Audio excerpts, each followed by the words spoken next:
It is Thursday, September 14th, 2017. It's a meeting of the City of Tallahassee Ethics Board. We're in the City Commission chambers. It is 5:17 or thereabouts, and I will talk into the microphone, which I'm not doing. Note that Ms. McNeil is excused. First, on behalf of myself and the board, I'd like to say thank you to a lot of women and men in all areas of public service who are right now putting their families and their personal lives and their sleep on the back burner to help a lot of Floridians recover safely from the storm. Second, as we've gotten the ethics board up and running, we faced difficult procedural and substantive issues. I know that each of the members of the board, as well as all of our citizen participant friends, have thought hard about how the ethics board can best serve the people of Tallahassee. I want to thank you for your support. And third, I sincerely hope that the ultimate result of the existence of this board is that we're able to highlight the value to all of us when decisions are made and actions taken with ethics in mind. I hope that all of us can feel proud of our work and our decisions, and that the public will feel increasingly confident that we place our service to them ahead of our personal interests. The charter of the City of Tallahassee gives this board authority to investigate complaints and levy civil penalties as authorized by the City Commission for violations of the City Ethics Code.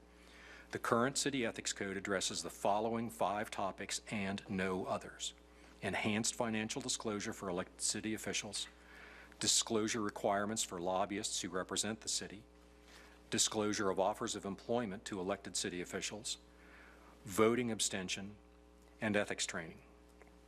The charter also gives this board, independent of our ability to investigate complaints and levy civil penalties, gives this board authority to refer ethics and corruption matters to appropriate enforcement agencies. Concerning the City Ethics Code, the charter further requires this board to assist the City Commission in the development of the Ethics Code and to recommend proposed ordinances in all areas of ethics and corruption. We have twice made recommendations, and we will begin again next month to begin our process of a self-evaluation that will include both what we are doing and our recommendations, so you guys may begin to think about things that we are going to want to recommend in the area of ethics and corruption. And I'd appreciate, obviously, any comments from anybody in the audience on those matters. And again, I expect last year, I think it took us about 4 meetings to get our final recommendations in order. I hope this time will be a little faster, but I fully expect it to take 2 or 3 meetings. And finally, the charter requires that the legislative proposals that we file with the City Commission shall be considered by the City Commission, not received by the individual commissioners, but considered by them as a collegial body. So, with those notes, a couple general comments about today's agenda. In our executive session last month, we voted to refer a complaint to the Florida Commission on Ethics. I did not sign that referral for two reasons. First, right after our meeting, I reread the law in executive sessions, and I'm not convinced that we had to have the referral portion of our discussion outside a public meeting. I think we ought, if we have a choice, we ought always to err in terms of doing everything in the public, so it's my intent that we would have a de novo consideration of the issue on referral in this public meeting. Second, a couple days after that occurred, the subject of the complaint, through his attorney, filed a motion for rehearing with additional information related to the complaint. Our bylaws at the time did not address this procedurally, and I believe they should. So we will, this month and next month, make some changes, or at least propose some changes in our bylaws to address some of these due process issues. Since it's the first time we've made a referral like this, I think it's more important that we have a procedure in place and we follow the procedure than it is that we act quickly, since the matter before us was not anything that was ongoing. It was something that had occurred and had ended.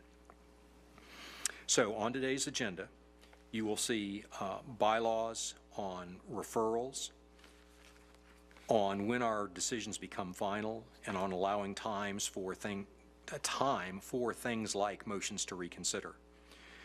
On our agenda, we have the matter of the referral of the complaint. On our agenda, we have a letter received by Mr. Currington that purports to relate to the complaint and its effect on persons who are not before this board and have not been I don't want to use the word accused, have not been, it's not been suggested that they've done anything unethical. And I'm going to tell you that unless there's an objection, I am just on my own going to send a letter to the Florida Commission on Ethics asking them directly about the status of a referral of a complaint that we might make to them. We've had several discussions in the past. Our attorney has opined how the Ethics Commission is liable to deal with a referral from us, particularly since we accept anonymous complaints and they do not. Rather than have us guess, I am just planning to send them a letter and ask directly, and we can quit getting legal opinions from ourselves and get something from the horse's mouth, so to speak. So all of that is a lead-in. We are now on item 2 on the agenda, approval of the minutes from our August 15th meeting. Does anyone have any comments, questions, corrections, edits? Ms. Phillips. I recommend approval of the minutes as submitted. I'll second. Okay, we have a motion and a second. All in favor say yes. Yes. Yes. All opposed say no. They are approved. Next up, we have the Ethics Officer Report, and this is in, as usual, 3 pieces, and we'll address the 3, I'm sorry, in 2 pieces this time, I guess, and we'll address the 2 separately. The first is the memo of your activities. Ms. Meadows-Keefe, you're recognized. Thank you very much, Mr. Chair. I have before you all of the different activities that I've engaged in since the last time that we met. You'll see there's been kind of an increase in the number of meetings I've had related to trying to move forward on our suggestions. Also tweaks to our bylaws and processes. The chair and I, also with the attorney, have spent a considerable amount of time trying to develop these and make them into the best ones that they can possibly be, and addressing any potential deficiencies. I've also done ethics education for employees, and also ethics education to members of the sinking fund. That doesn't mean the city is sinking. It's an archaic term, but they're a very great group of folks that serve to make sure that the financial interests of the city are intact for the future. And I have upcoming presentations that I'm going to do in Fort Lauderdale. People want to know how these boards are formed, kind of the process that you go to form them, and the issues you encounter along the way. So I'll be happy to be the board's ambassador doing that. So those are the highlights. Any questions for Ms. Meadows-Keefe? Do you need an ambassador hat, or do you represent us without labels? I do not wear a hat. Okay, good to know. They aren't a good look for me.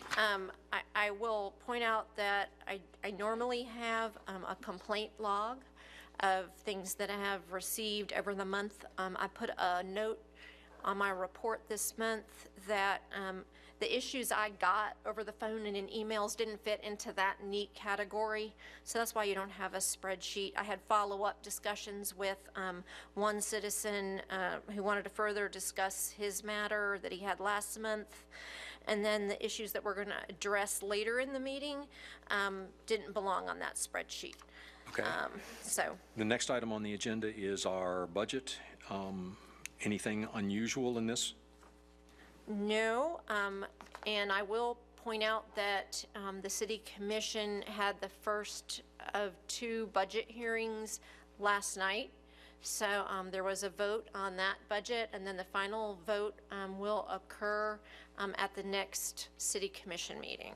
Okay, any questions for Ms. Meadows-Keefe on the budget? And I'm also going to give a shout out to our chair. I've asked for each board member to attend at least one City Commission meeting, and although he fastidiously watches them on television, he actually attended in person last night, and I believe was edified because we had nice, robust discussion afterwards. So those that have not attended, it would be great if you could. And on that point, I believe that we may have a meeting coming up in the future that will address and discuss ethics, in part our jurisdiction. So I would encourage members, as they're advised by Ms. Meadows-Keefe, to at least watch those discussions, since they affect our ability and our work on this board. Next is our ethics moment. I believe you have the proposed 2018 legislative package from the State Commission on Ethics to the Florida Legislature. I do, Mr. Chair, and I felt like this was an appropriate thing for you guys to look at this month as we contemplate making our recommendations to the City Commission for next year, as they're still working on our ones from last year. There may be some to add. I'll also point out that the Ethics Commission often recommends things to the legislature for many, many years before they are ultimately acted upon. So they aren't the only body that makes recommendations that take a while to act upon. So some of these will be familiar to you from years past. Some are enhancements. So the first thing they're going to ask for is that officials who form contractual relationships to get around conflicts of interest, that would be prohibited. So they perceive those practices as thwarting, trying to get around the ethics law. So they're trying to deal with that. Then in terms of attorney's fees, people who win attorney's fees as subjects of complaints, they also want to let the complainant recover fees if they are successful, because then the complainant has to spend their money to defend themselves. The Ethics Commission is saying that those complainants who successfully defend themselves should also receive attorney's fees. Number 3 is enhanced financial disclosure for city officials. So now we know that our city commissioners file the Form 1s. The Ethics Commission is recommending that those folks now start to file the Form 6. I think this is year 2 or 3 of that recommendation, and the Form 6 is way more exhaustive than the Form 1. It's really your tax return given over for public scrutiny, and that would help detect potential conflicts of interest with businesses. Number 4 is voting conflicts. They want the standards for local officials to mirror those for state officials. Number 6 is representing clients before one's own board. That the commission wants people that are regulating something to not have their partners or associates be in front of that particular board. So while they're individually not doing it, members of their firms may, so they want to tighten up on that. Number 6 is burden of proof. They actually want to make the standard of proof easier, which will be if it's past preponderance of the evidence. So that's easier to prove than the current standard of clear and convincing, so it makes the cases harder to win. As you'll recall, this board adopted the clear and convincing standard. And they're also doing an interim project on privatized functions. So what they're going to be looking at is those functions of government that have been contracted out to private corporations, to the private sector, whether the ethics code should apply to those individuals performing those privatized government functions. Okay, so those are their recommendations, and we may wish to thoughtfully consider those for ourselves as we move forward through the year. Okay, any comments on the Florida Ethics Commission legislative package, other than they are wise and sage?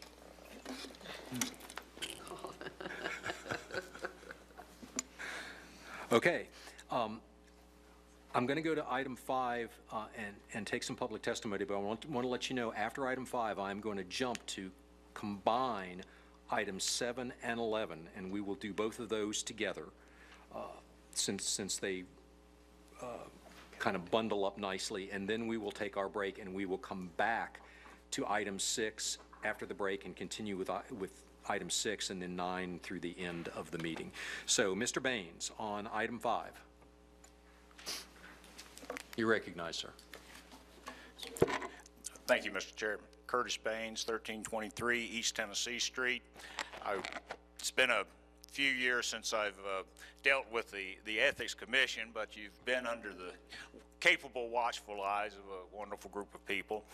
The reason that I'm here this evening is because of recent events where we've gotten to the point of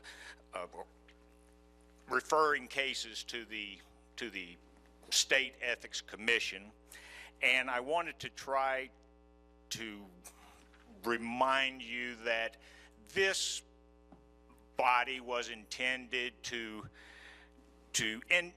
enhance the state ethics standards. Many people in this community felt that the state's standards are ineffective, seldom enforced, inefficient, totally unworkable. And that's the reason that we wanted to create an independent ethics commission, panel, board, that at the local level, that we don't have to refer these issues to the state, that you're capable of dealing with those issues when they come before you. That's the hope in this dream called the ethics panel, that we would get to that point. It's intended to be an independent. It's intended to enhance. It's not intended to rely on the state in any way other than to be more, I guess, better equipped to deal with the issues that we often see. Your process needs to provide due process. It certainly needs to protect the innocent, but it needs to affix responsibility with the guilty when issues have been confirmed, and take corrective actions when you have done so. Referring cases to the state, aside from the fact that you're referring them to a commission that's ineffective at best, either individually, and I don't know which of these is true, I'm just going to give you all the possibilities here. Either individually you don't feel comfortable dealing with ethics questions, or your ordinance that empowers you is insufficient to provide you with the comfort that you need to move forward, or you don't have confidence in the staff who is advising you on the issues that are coming before you. I don't know what the issue is, but if the matter is the ordinance itself, if you do not feel that the language in the ordinance is sufficient to provide you with the insight, the authority that you need to move forward, then let's get to work on that.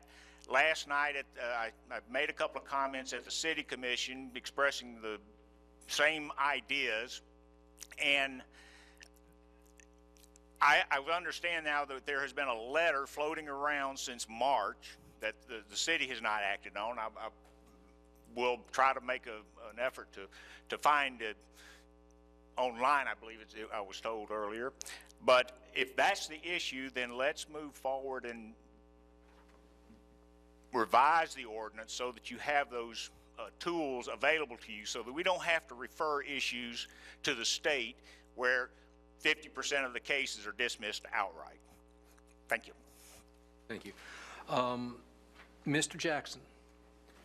And Mr. Jackson, I'm going to take a moment to admonish you that I would appreciate if you will be courteous in terms of name calling, at least before this board. I can handle that. Thank you, sir. I appreciate that very much. My only comment to that, you have to have respect for individuals to give respect. I've used names, which I think is important because it refers more to the comedy zone that we have in City Hall. But given your request, I have a great deal of respect for every person in this room. And that's because I don't know of any of you that are being involved in any illegal or unethical activity. So I certainly will, and I appreciate it. Thank you. You're recognized, sir. Thank you very much. And I'm going to hope I don't slip. I'm going to have to change these as they go along a little bit. First thing, Irwin Jackson, 1341 Jackson Bluff. I want to first say that this organization, I believe, has to include everything at the state level. The state ethics ordinance, we accept that this is important stuff. The plan here was to add to and enhance what they're doing at the state. The state was inadequate. We want to make it more so. What we've left with is we've got this policy which is worse than the state. I see, so that's the first thing we just have to do. We don't have a citizen have to look at the state and see what they can do, and is it unethical or at the state level, but is not mentioned at this level. Well, then you're always going to be throwing it out. You know, you won't find anyone unethical if there's nothing in your program that it's been so cut, and it's ineffective. Another thing I noticed, and I appreciate the degree to which I've been received by this audience. I don't always get this when I stand here before the City Commission. I always want to recognize that. But I also noticed that we've got an ethics report again. And again, this month, we look at number of complaints coming to this commission. And it's a 0. It's a goose egg. We can do a lot of this paper stuff. A new ethics is certainly, ordinance is important. But we need a strong ethics ordinance, and we need a person that has a background in investigation, which we don't have, and we also need to increase the quality of the ethics ordinance that we've been talking about. Last night, I was glad to see that our chairman, Herring, was at the City Commission meeting, because there is a dialogue back and forth, and Commissioner Ziffer made a comment that he wanted an update about this March 2nd letter, and then I guess it's March 2nd, and then the city attorney, I don't think, was quite aware of that or ready for that question, and his response was, oh yeah, well, I've been meeting with the chairman, and we're making progress. My question, if just kind of in general, when you get a second, if you could bring us up to speed, if those meetings have been going on, because I don't know if any of us out here was aware of that. Those two things. I went ahead, and I just want to briefly why I filed a complaint with the State Ethics Commission. The reason I did it, and I file these things fairly frequently, I think they're needed. It's an expensive process for me. I have an attorney write these things up, research them. It costs me $4,000 to $5,000 a piece. So when people make light of it, no, I don't waste my money. I think it's important, and the information I think we'll ultimately get from that is very important to finding the truth. I have several concerns. First, the city attorney, Shelley, wrote the ethics ordinance designed to protect city commissioners. He limited your investigatory authority. He limited penalties to $1,000. That's a joke, $1,000. We had the mayor, John Mark, getting paid $150,000 a year after he approved a no-bid $32 million project. Well, you think he's going to worry about kicking in $1,000? I don't think so. That has to be changed significantly. The City Ethics Commission confirmed in a letter that I read is not authorized to enforce the state ethics requirement. I mentioned that first and foremost because I think that's critical. The other thing, I don't think it's by accident. I think the Ethics Commission has been purposefully neutered by the city attorney, Shelley, who's representing the city commission. Unfortunately, I think that since City Attorney Shelley hired our ethics officer, there's an understanding, there's a view by city employees, there's a view by people in the community that unfortunately she's seen as an in-house ethics officer, not an independent ethics officer. That's a problem. If city employees do not trust and have no confidence in the ethics officer, she will not get complaints. They will not trust her with that information.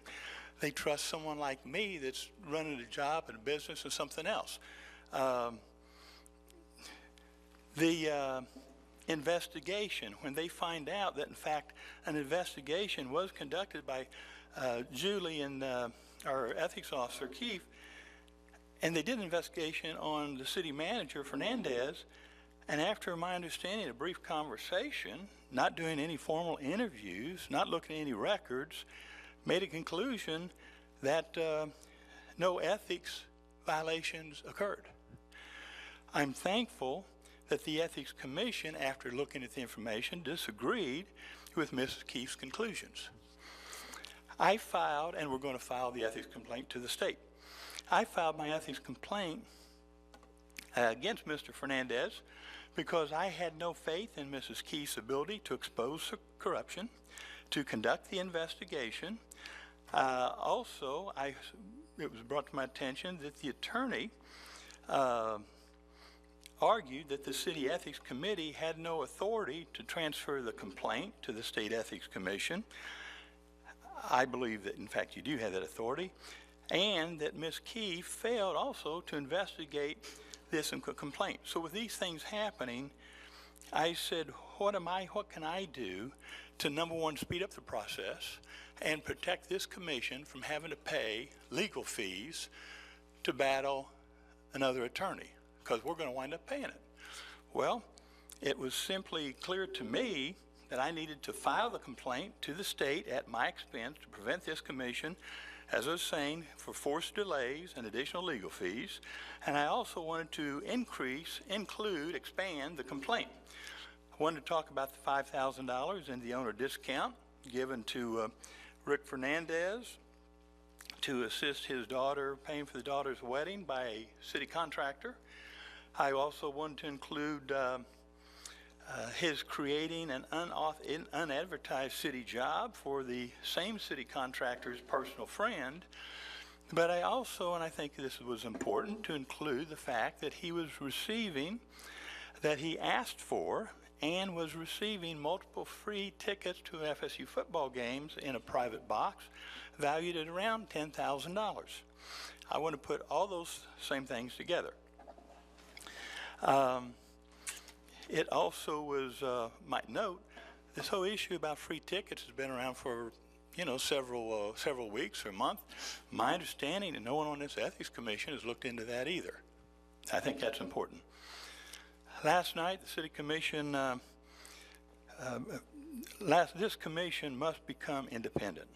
Last night, the city commission had some discussion regarding this commission. Thankfully, Gil Ziffer had raised that issue. I think he would be very receptive, my impression.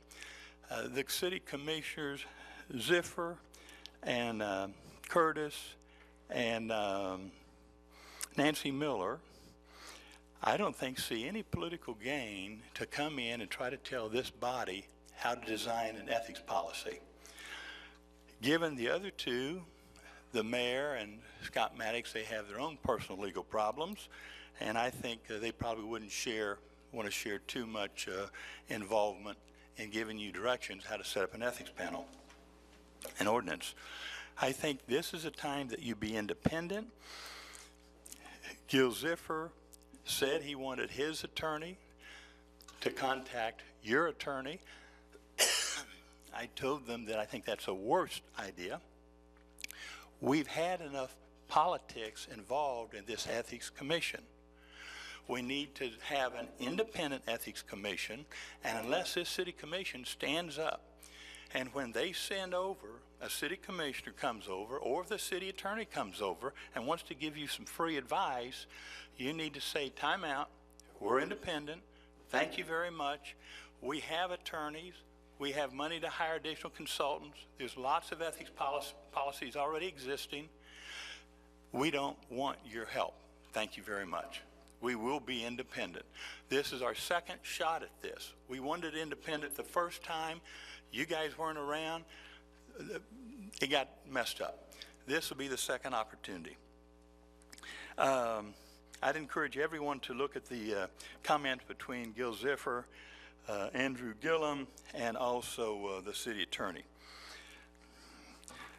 The commission, and I've just said this, must go ahead and stand up. This is critical. A couple points, again, incorporate everything at the state level. Secondly, we need to expand the issues of what already exists at the state level. We need to increase penalties from $1,000 as a joke.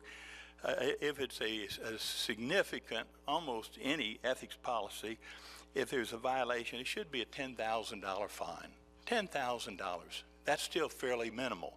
But if you're going to sit in a seat representing the citizens of this community, and if you're not going to spend the time, if you just don't inherently know right from wrong, you need to read up on it. And if you mess up, then it'd be $10,000 or resignation. You can always resign and leave if you don't like to operate in an unethical manner. I would also point out this, just as an example.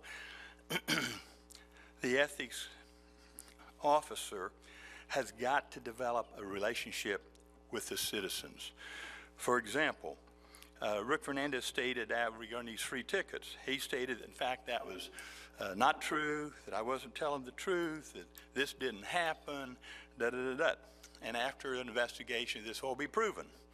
Well, I'm sitting in my office, I get a phone call from somebody who says he has documentation that Mr. Fernandez not only took the tickets, but he asked for them, and then they were delivered.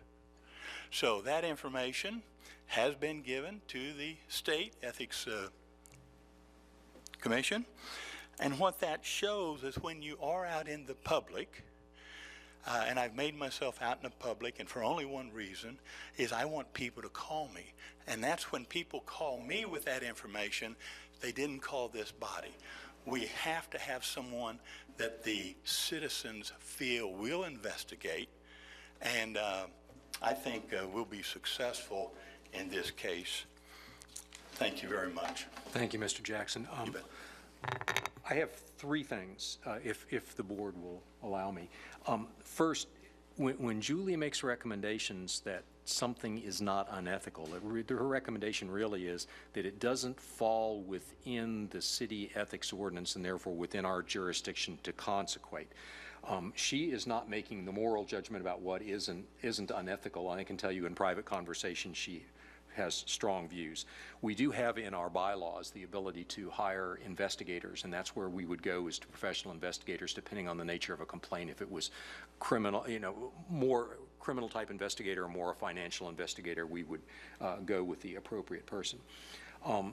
Second, I think you are absolutely right that our recommendations to the City Commission in terms of ordinances, changes in the ordinance, need to be very specific, and we began in the last recommendation that we made, we included draft ordinance language, and I will commit to you as long as I'm here that we will do that from now on. We're not going to make general recommendations or hypothetical recommendations. They will be recommendations of actual ordinance that could be adopted as is when we submit them. Third, I have not been the one meeting with the city attorney. That has been Mr. Currington has had a number of conversations, and to let everyone know, since you've raised that point, and it's a good one we should have made public anyway, if Mr. Currington would brief us very quickly on his conversations with the city attorney concerning matters related to this board. You're recognized. Thank you. First of all, I would describe the relationship with Mr. Shelley as cordial and professional. We have been dealing with each other literally from, I guess, July I came under contract with the board, and we've discussed a number of matters over the last 2 years. It's been professional and cordial. We have been advocates. We obviously have different clients with different interests and objectives and duties. So we don't always see eye to eye, but it's been professional and legalistic, as opposed to policy. One example is when this board recommended that the City Commission adopt various penalties. And Mr. Shelley facilitated getting that on the city's agenda. It ultimately was put on the agenda with moderate modifications. The majority of the substance was adopted by the City Commission, I think showing some deference to the board. Again, we have two independent bodies here, the Ethics Commission and the City Commission. But it's very cordial, I think professional, and resulted in the adoption of a city ordinance. Most recently, I've been dealing with Mr. Shelley on the board's recommendation that we adopt a misuse of position ethical standard. And let me digress for a minute. I will take absolute responsibility. It is I who have been advising the board that the ethics code has very few teeth in it. To date, the city has chosen not to adopt Chapter 112 as suggested by the last speaker. There are policy considerations. Most of them are in the public domain. There are arguments that it's redundant, ineffective, costly, and unnecessary. That's one policy argument. The previous speaker made some arguments as to why it should be adopted. And so that's a public policy matter. And we as the board obviously respects the citizens that have been behind the adoption of the charter amendment and all. In hindsight, maybe that could have been stronger, but at this point, I've said this previously also, I think the drafters of the charter amendment appreciated that the city charter is like the state constitution. It's the skeletal structure, and that the meat and bones are put on by statutes under Florida law, and for the City Commission, the meat and bones of this code should be adopted by the City Commission because it is a legislative function. The lawyers in the room will appreciate, we've all been taught we shouldn't be judicial activists. We take the law as we find it, not as we want it to be. I may sit here today thinking we ought to adopt 112. It's not my decision, it's a policy decision. I've been advising this board that its jurisdiction is quite limited. And this board has decided to proceed with tempered movements and to make progress and to build relationships, and that is what's been happening. Maybe not at the speed some would like to see. But I would describe the relationship with the city attorney's office as cordial, but we are independent. We are separate advocates with clients with separate interests. But we're making progress. On the misuse of office recommendation, Mr. Shelley represented that it was going to be on the October 25th, I think, agenda, and that he was optimistic that the City Commission, at least procedurally, would move it along. Substantively, we may have our disagreements, and I don't know necessarily what they are, but procedurally, I have felt that Mr. Shelley has assisted and will coordinate and facilitate this consideration by the City Commission. Thank you, Mr. Carrington. And members, board members, any questions of Mr. Carrington? Oh, Please. If I might appoint a personal privilege, I guess, I would like to correct something on the statement.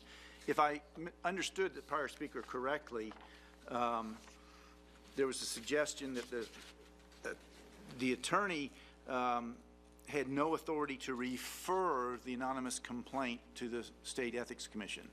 That is the exact opposite of what I recommended. Okay, well, maybe I've misunderstood you. This board, okay. Okay. I have no question of him. I wanted to make a statement. Oh, please, you're recognized. Okay. I want to make a statement regarding your comment about Julie's independence, or Ms. O'Keefe's. I'm new to this board. I met with her extensively, and I knew that she had been hired by Mr. Shelley and Mr. Fletcher, I believe. In my discussions with her, meetings, actions, she has acted professionally. If you have not had experience in meeting with her, then you probably would not know that as a fact. But I do know that as a fact, and she reports to this board, and she is evaluated by this board. And if I believe there was no independence, I would be one of the first people to speak up. But I do not believe that to be true. So I want to make that clear, at least from my point of view.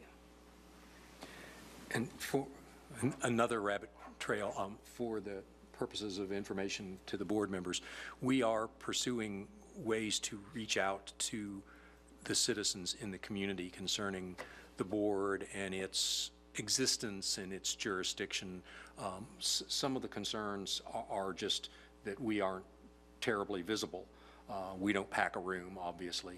Thank heavens we don't pack a room. But we are trying to move in that direction without spending tens of thousands of dollars. Mr. Grant. Thank you, Mr. Chair.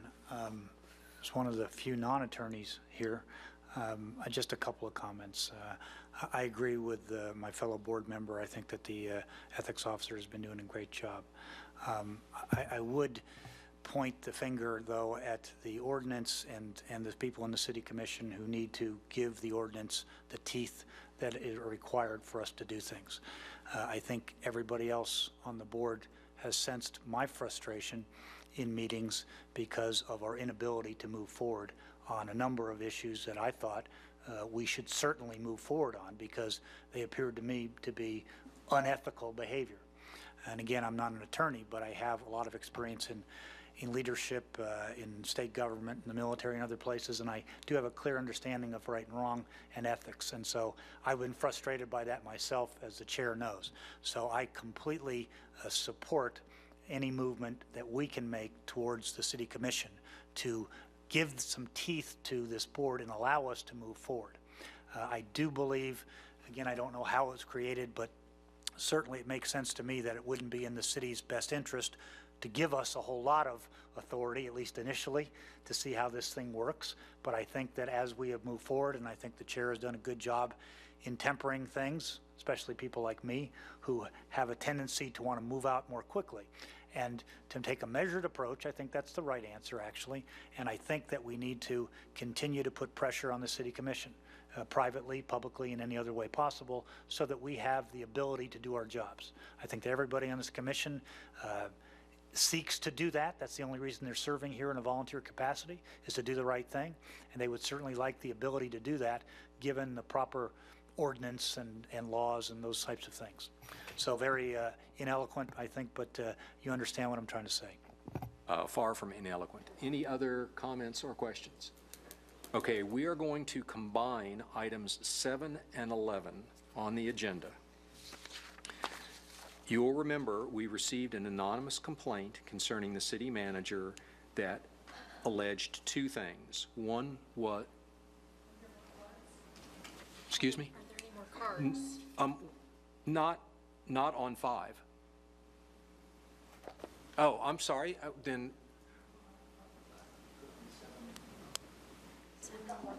well, please.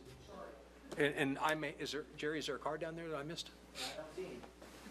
I've got you down for 7. I've got the card here, but it says 7.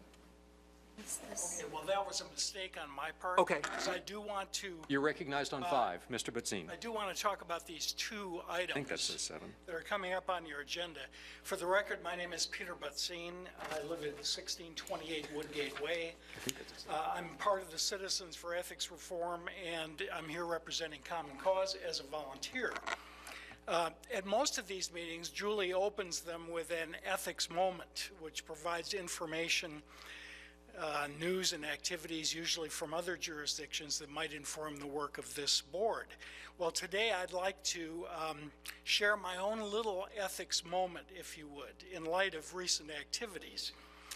I've served on a number of boards over my 72 years, And I've always subscribed to something that I learned from my service on the Common Cause National Governing Board. In the back of our minds, we were always encouraged to ask a very simple question. Can our actions live up to the scrutiny of appearing in the next day's Washington Post? Well, this guidance may not provide legal guidance for enforcing misuse of public position and conflicts of interest, but at least it has always helped me to better and to be more of an effective champion of good government issues. Well, in recent months, our mayor, a city commissioner, our city manager have, in one way or another, disappointed us in failing to live up to this simple test. And a local FBI investigation resulted in headlines in the New York Times and other major newspapers that really have been profoundly embarrassing to our city. Now, it's not for me to say whether actual violations of law have occurred.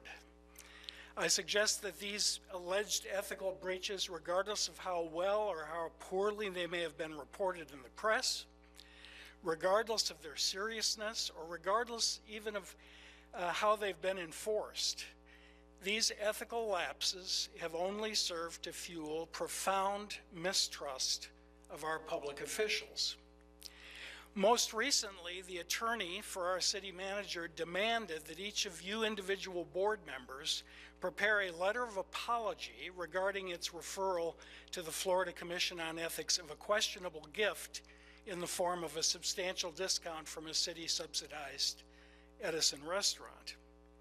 Attorney Stephen Andrews' letter to the board attorney, Jerry Currington, seemingly attempts to bully this board into making an apology when the board was only performing its duty to hold city officials accountable. Yesterday, the Coalition for Ethics Reform met with Mayor Gillum, and he suggested that the ethics officer and board might have neglected to inform the city manager regarding its referral of his case to the Florida Commission on Ethics. Well, subsequently, I've learned that that's not true, that Julie Meadows-Keefe did indeed meet with Mr. Fernandez to discuss this referral. And I'd like to ask Ms. Meadows-Keefe if she has any notes of that meeting, because I think it would be helpful for these deliberations. But in conclusion, I would say that since the city commissioners have so far failed to strengthen enforcement of our city's absurdly weak ethics code, the board has no choice but to refer the matter to the Florida Commission on Ethics. You're just doing your job. Furthermore, I have subsequently learned that this board, through its ethics officer, did indeed extend to Mr. Fernandez the courtesy of communicating both the complaint and the board's consideration and actions relating to that complaint. I will personally continue to work to support this board and its careful, prudent deliberation process. Certainly no one can credibly accuse this board of acting arbitrarily, impulsively, or with malice. Citizens for Ethics Reform will also continue to encourage city commissioners to provide this board with the tools that are required so that you can perform your responsibilities. Thank you. Thank you, Mr. Betzine. Okay, we are now. Oh, Mr. Wilcox. Y'all need to throw stuff at me if I don't see it. Just, lob something up here that's not explosive, and food would be preferred. But you're recognized, Mr. Wilcox. That's a good opportunity. Thank you, Mr. Chairman and members of the board. I'm Ben Wilcox with Citizens for Ethics Reform. We're the group that brought you the charter amendment, and we're kind of responsible for you sitting here, I guess. So I apologize for that in some cases. But I really wanted to just start by thanking you for your service on this board. I know, you're all volunteers. You're not being paid to do this, and and I really think you've done just a great job.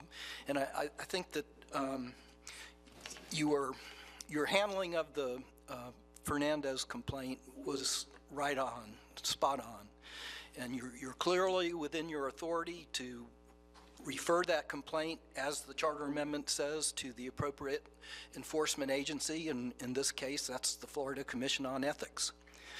And I was also disappointed with the response from the city manager's attorney that I also felt was threatening and an attempt to bully this board.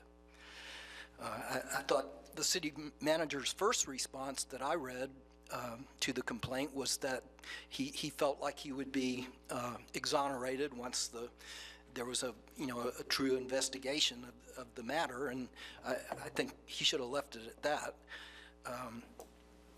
But anyway, so know that Citizens for Ethics Reform, we have your back, basically. And we will continue to have your back. And I guess you saw the letter that we wrote that was in the Tallahassee Democrat that was in response to that letter from the Andrews Law Firm. So I also wanted to mention to you that I'm disappointed in the mayor and the city commission after last night's meeting. I watched it. With the city commission, with the exception of Commissioner Ziffer, who I think is acting really honorably and trying to ask the commission to improve the city's ethics code. And you wouldn't think that, asking the commission to raise the ethical bar in Tallahassee would be greeted with a reaction like, oh, we're going to have to think about that some more, and let's workshop it and see how we can, weaken it even more, and all this in the midst, of an FBI investigation into corruption in Tallahassee.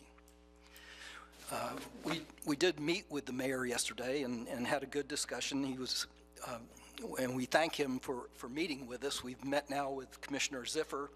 We've got a meeting that will be scheduled with Commissioner Maddox, but we haven't had no response from Commissioner Miller or Commissioner Richardson at this point.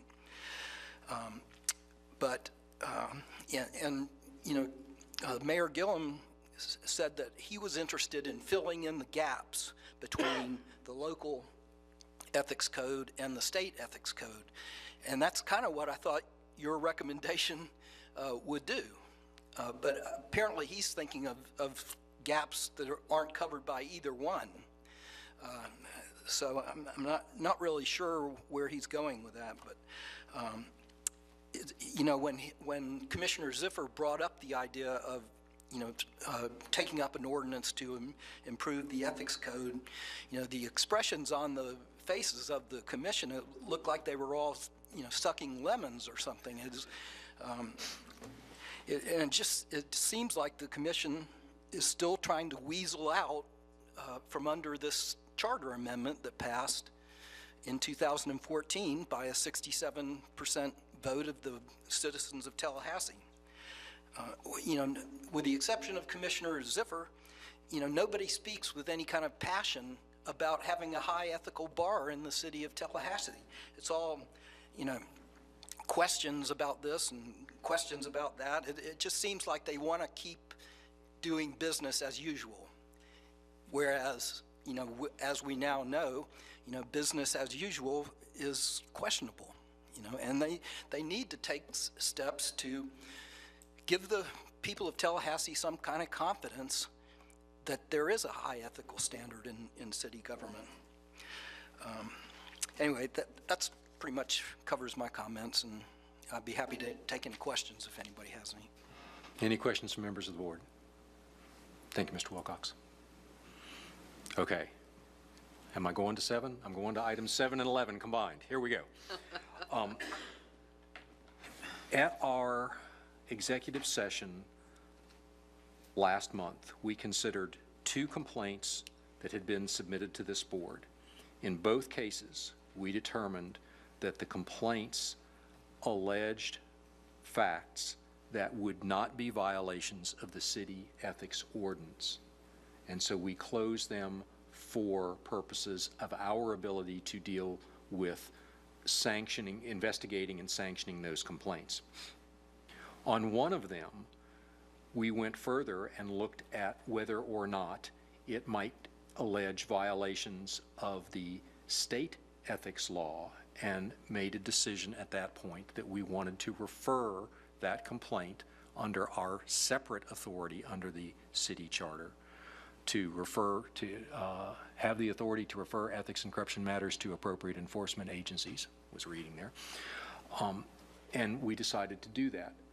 As I said at the beginning of the meeting, I think that that discussion, while it was not inappropriate necessarily to have in an executive session, I think that was a discussion that can and should be had in a public meeting. So that's why we're having a redo at this meeting.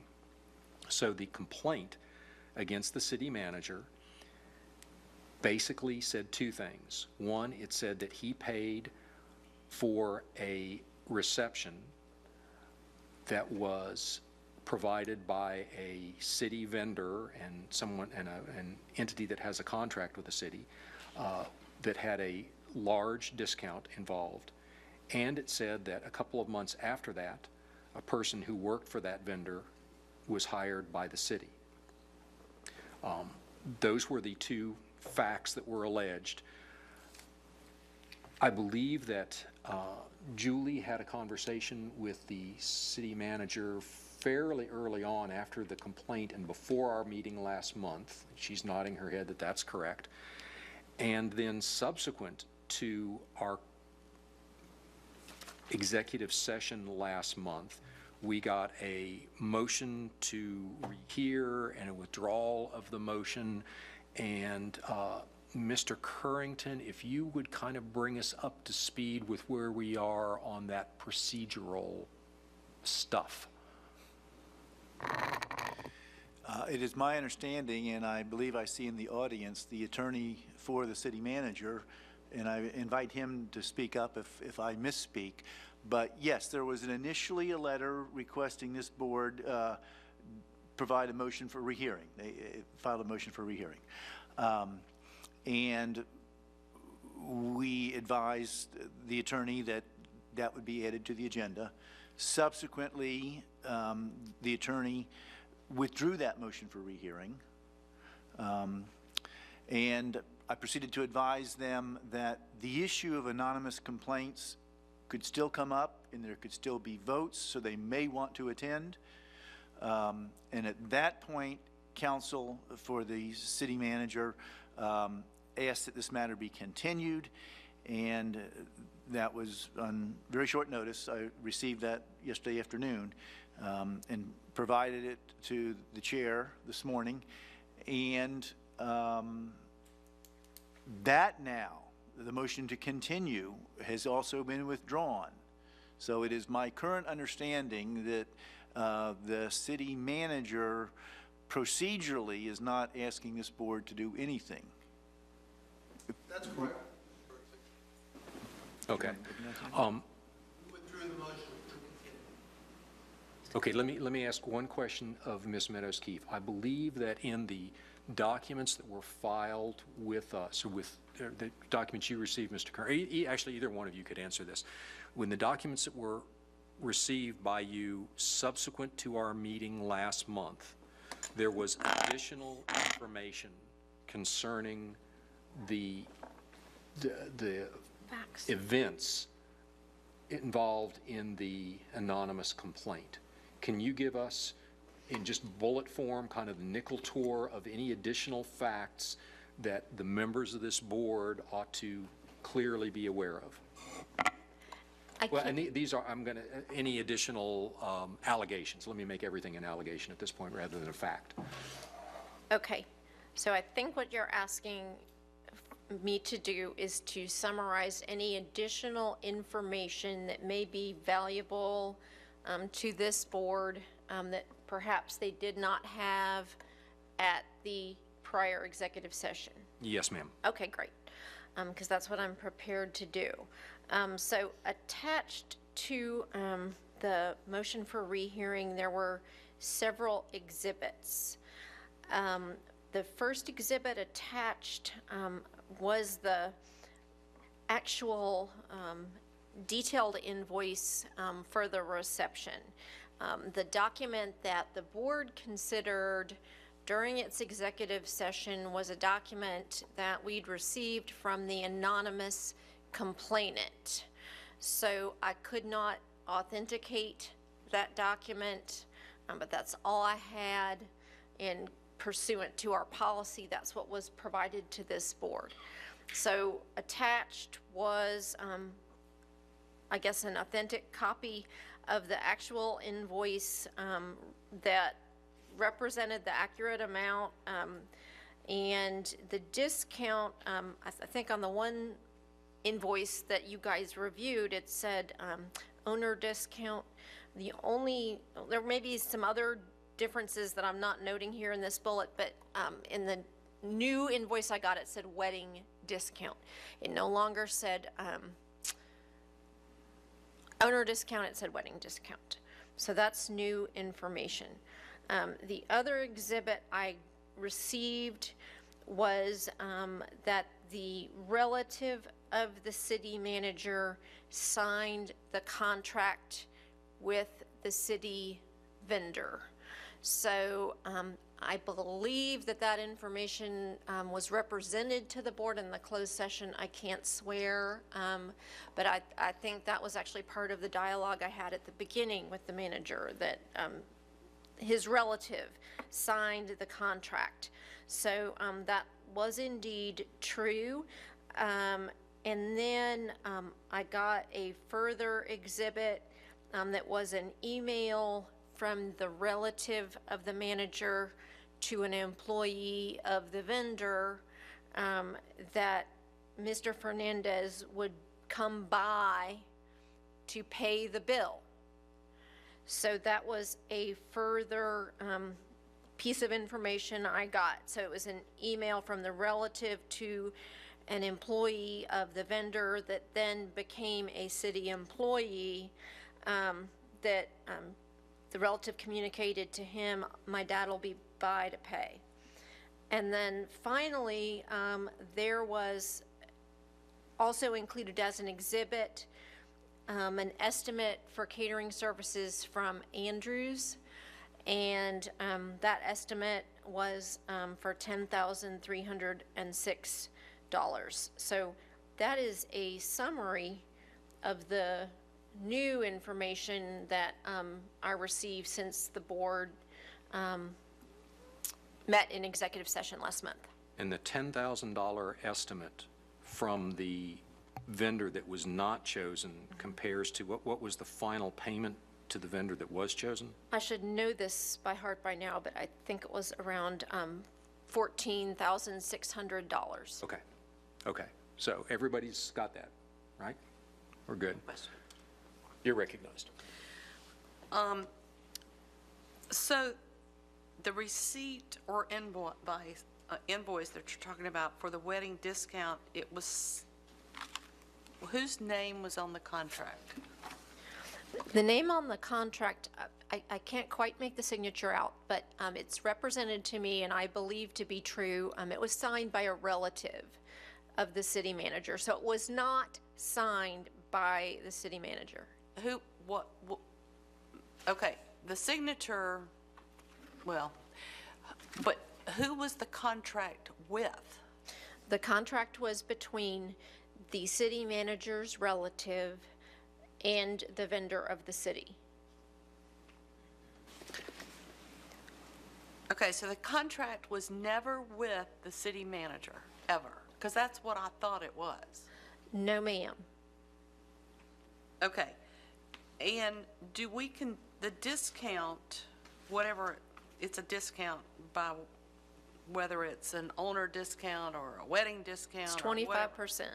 It's 25%. And the last question I have is, under current rules, laws, whatever, policies, is that discount considered a gift? I think that would be a factual determination that would be made by a finder of fact. It's a novel question, and I think you'll recall that we did some preliminary research on that, and we weren't able to get a clear answer. So that's why it'd be a factual determination by a fact finder. Okay, so discount or gift to a relative of the city employee, that is an issue. I mean, we know for a fact it was the city employee's relative. We do, and we also know that the city employee himself paid the bill and was ultimately the recipient of the discount or gift. In spite of the fact that the relative signed the contract, the city employee is the one that reaped the benefit of the discount or gift. And that's our issue. But I'm asking again, it is against policies, procedures, whatever, for an employee or a relative that's close, not a distant relative, to receive a gift or special treatment. Yes, I can answer that. Chapter 112 talks about gifts, and a gift given to and there are 3 different definitions of relative in Chapter 112, one for nepotism, one which is fairly narrow, one for gifts, which has a fairly broad exemption, or a fairly broader definition. But a gift to a relative that benefits the public employee is subject to certain restrictions in terms of either reporting or the dollar value of the gift. So we don't, and in answer to your question, the example that I keep using sort of for my own mental purposes is if I'm a public employee of a public entity, and that public entity regularly goes to the Ford dealer to buy vehicles for that public entity, and I, am just a citizen, but also an employee of that public entity, go to the Ford dealer and buy a new F-150, and it's a $40,000 truck, and I get a $2,000 discount, I think people would say I probably didn't negotiate very well to only get that discount, and no one would look at that as a gift. But if I go into that Ford dealer, and let's say that maybe I'm involved in purchasing for that public entity, and I get that $40,000 new F-150, and I pay $18,000 for it, then I think that people legitimately would raise a concern about whether or not there was a gift. So that's where Julie says it's a factual determination in terms of what is a normal discount. I don't think anybody would argue that public employees can't take a discount. A public employee can go buy a Groupon and get a discount on their yogurt locally. And no one's going to raise that as a gift because that's available to everyone. If it's a discount that everybody gets, it seems to me, it's not an issue. If it's a discount that would not be normal, whether it's you're overpaying or underpaying, if it's a discount from that vendor, and that discount is unusual and can be attributed to the relationship between the vendor and the public entity and the public employee, then it is an issue that could come before the Florida Commission on Ethics. And I think, Mr. Chair, that I did raise the issue. I'm a pretty good negotiator, so just because I got a discount of 10% and somebody else, you got a discount of 5%, means I'm a better negotiator.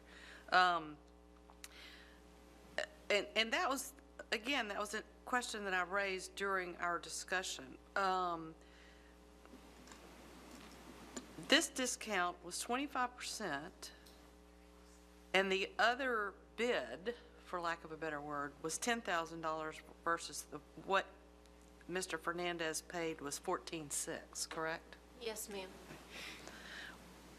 And we don't know whether it was comparable or, I mean, we don't have those facts in front of us. Right. Right. And let me say, for the benefit of the audience and anybody who's sleepless enough to watch a video of this proceeding, because this isn't within our jurisdiction to investigate and adjudicate we've been advised that we shouldn't be spending public tax dollars investigating it. So we, in terms of referrals, we would kind of move forward with what we have without spending additional money. Mr. Currington, you're recognized. Yes, if I could for just a minute, I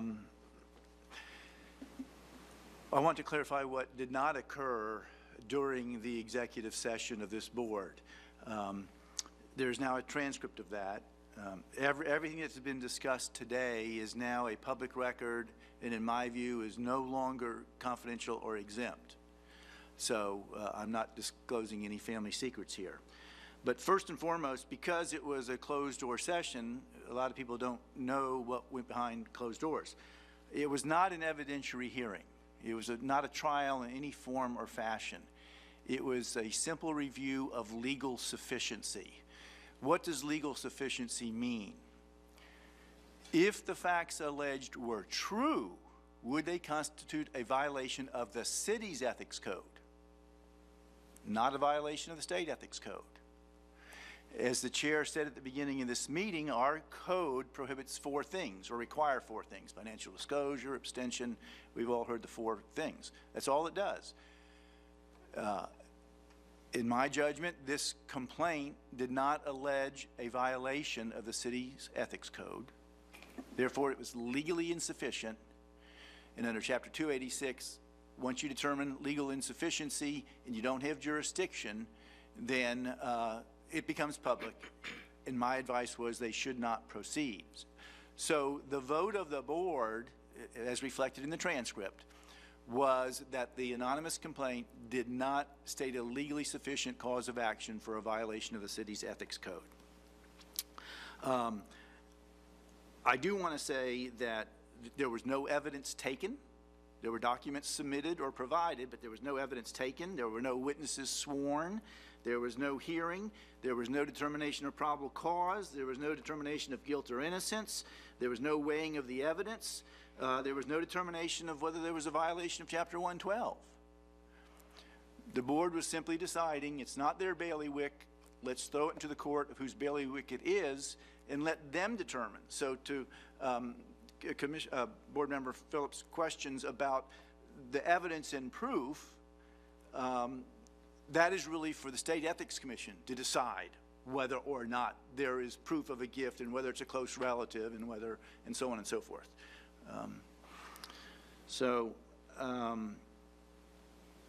I hope that provides some clarification of what did not happen.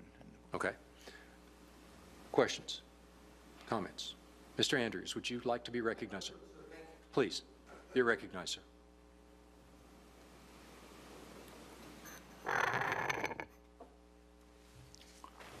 This is my first time appearing in this front of this in this room. So if I seem nervous, it's because I am. But I think it's important, and I would like to address the comments that I heard because it may, and the transcript. First, the comments that I heard tonight make me feel much better about the city of Tallahassee, that there are people out there that care enough to come out and express their opinions. But I must rise in defense of Ms. Meadows-Keefe as a lawyer who I have known for many years. I have found her to be an advocate, fair-minded, and I don't think that she would do anything. And I, with all due respect to Mr. Jackson, who I also respect, that I just feel like I have to say that at the risk of being redundant. My name's Steve Andrews. I work at 822 North Monroe, and I'm here tonight really for on behalf of 3 people. Primarily Brian Finnerty and Delia Finnerty, and secondarily for Mr. Fernandez. And I want to address the transcript first. I was impressed with the time that was spent by this board, the struggle that they had based upon the documents, the only document that was presented to them, and it was, I think, 40 pages of deliberation. and I think the board fairly deliberated it with the limited evidence that it had in front of it. Now, the document that was attached from the Edison was never seen by my clients, Brian or Delia. It looks to me like a work order.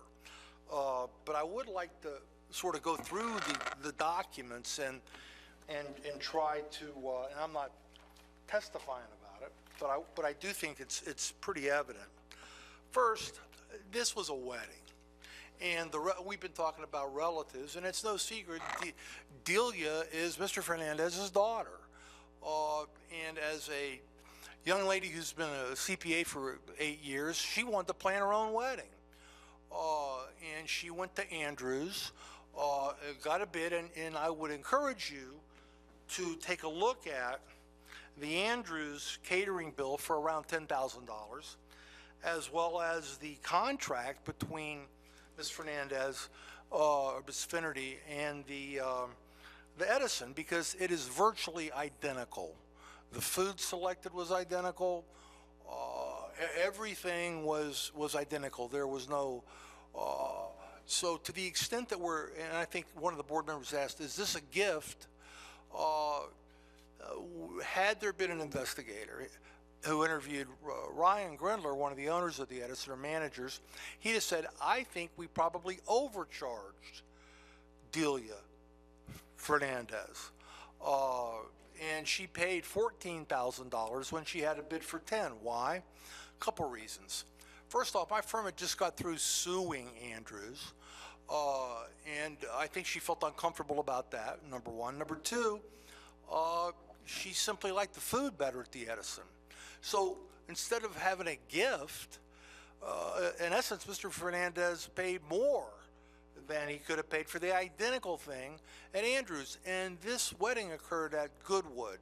It wasn't a matter of the facility that was nicer at the Edison. It wasn't a matter of anything like that. So, you know, first and foremost, this story broke 2 weeks before Delia was due to give birth to her first child. It's no one's fault. It's just unfortunate. And she was placed in the unenviable position of her feeling guilty about, gee, what did I get my dad into? And why didn't I pick Andrews? And the reason we gave you the Andrews bid, I think in our motion for rehearing, I don't know if it's formally in the record, but I have the Andrews bill. I don't know if you have it in front of you. Ms. Meadows-Keith, do you have it? Or does may I? I did not. Okay. Counsel, could I just give them the Andrews catering bid? Yes, sir, please. Please do. Yes, sir. Thank you. I have copies for everybody. I have to give a shout out to Cecil Davis. He's the only attorney that I routinely deal with. I've got one. Okay. Thank you, sir.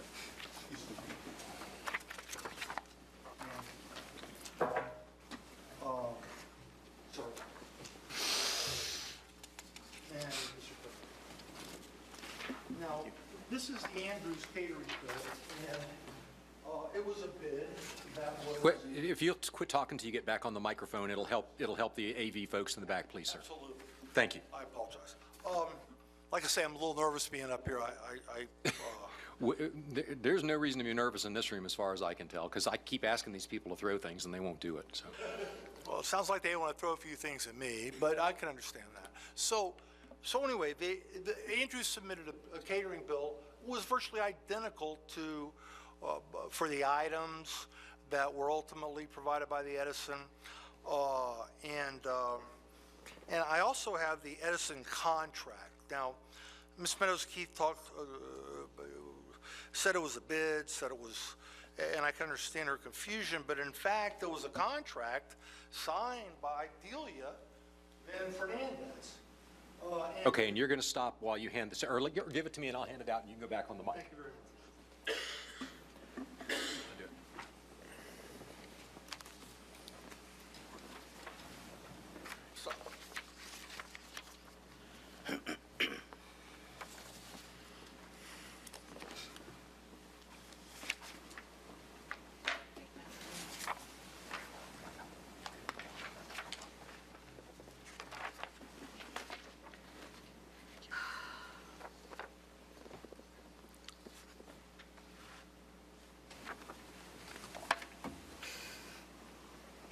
the chair's ready, sir. Oh, please, go ahead. So what I provided you now is a contract that was signed by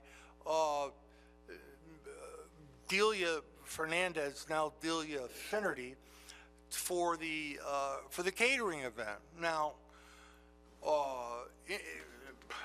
although this is a hypothetical, in the event that the Edison would have put on the catering, done the catering, and then not been paid, it would have been Miss Delia Fernandez Finnerty who would have been sued, not Rick Fernandez. Now, those of you who've never had the pleasure of meeting Delia, you would see that she's a strong-willed woman.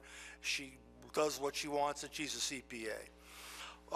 And I don't think Brian Finnerty would mind me saying that she wears the pants in that family. So she decided that she preferred the Edison. Her father, and I think Ms. Meadows would, Keith would agree, he didn't know anything about it. He had wanted to go to Gordo's and have a pig roast, actually. So, but in any event, it was Delia who chose this. Mr. Fernandez didn't know anything about the price. He just said, as the father of the bride, I have to pay, and he paid.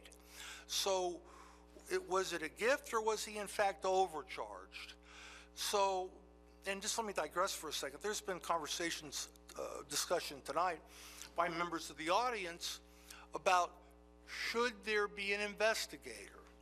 And, you know, I would be the first to tell you I'm not well-versed in Florida Chapter 112 or the city ordinance, but I believe that if there had been someone who interviewed the witnesses, they would have determined what I've said to you. Here are documents that you don't have. Ryan Grindler would have said, you know, I never knew that, you know, we probably made good money on this, and we didn't know we were bidding against Andrews. So he didn't get a gift. In fact, he overpaid. Now, in looking at the deliberations in the transcript, this board worked very hard to try to understand what happened. Now, the only document that you had, and Ms. Meadowski said it couldn't be authenticated, it appears my clients have never seen that. I can tell you Mr. Fernandez never saw it. The Finnertys never saw it. It looks like a work order that was prepared to outline when they should start serving, what comes first, what about all of the various things that a caterer would want to know about putting on an event. So that's what that was. We had, when I say we, my clients and I had never seen that document. And it makes sense because it was a work order. Now, if you look at these documents, nowhere does it say Fernandez wedding. It says it says Finnerty wedding. It says Fernandez Finnerty or Delia Fernandez. It doesn't identify Rick Fernandez. Now, poor Rick, he goes like any father does, and my daughter's getting married now, so I know how he feels. He just pays the bills. So after this, he's presented with this invoice, and he pays it. Now, so again, I would say that had there, and I'm not critical of this board because I saw how you struggled with this issue in the transcript. I believe that had you had this evidence and had you had testimony either reported back to you by an investigator or people voluntarily coming in and giving testimony, I believe your result may have, your deliberations of vote may have been different.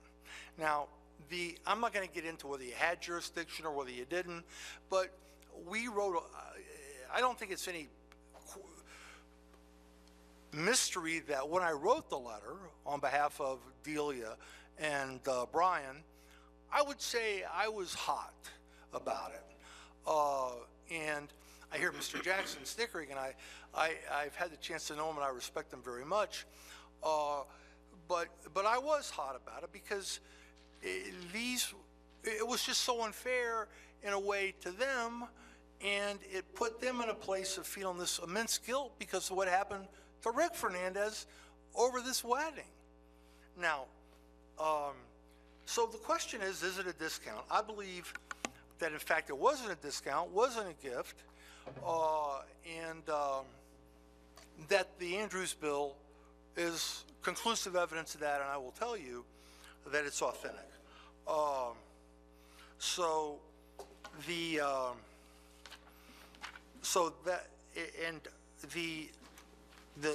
document that was submitted for your review was, like I say, it says Trinity Wedding Reception. There's a little bit of difference in the numbers, pennies, but it primarily goes through when is the beverage service, what is it, no guaranteed attendance, entree selection, but it's more of a detailed analysis of it. So, again, my clients have never seen it. We don't know where it came from, but it's apparently an authentic document. I don't know who produced it from the Edison. I don't know if it was produced, but we don't quibble with it. So from that standpoint, I think it's clear, or it should be clear, at least from these documents, and I can proffer this testimony, that there was no gift. And, you know, I hope that from the documentation that you could see that. So then I want to talk about this employee issue. And before we go to the next issue, can Yes, I ask you one question? Sure. My understanding of Chapter 112 is that the gift provision prevents two things. Going from the employee's perspective, it prevents an employee from seeking a gift from an entity that does business with the government for that employee's benefit. But looked at from the other side, it also prevents a government vendor or government contractor from giving a gift or from giving a preferred price with the intent of using that in the future to influence the behavior of public employees. So you can look at it from either side, and I think you're certainly arguing from the side of the city manager that he did not in any way request or solicit a gift. But can you speak to the issue of whether the Edison might have written this bill up this way with a 25% discount in order to garner favor with the city of Tallahassee, since the Edison does, in the future, since the Edison does business with the city of Tallahassee? yes, sir, I'll be happy to address that. I'm prepared to. I believe that prior to Mr. Fernandez becoming city manager, there was a lease entered into with the city for the renovation of this old building over here.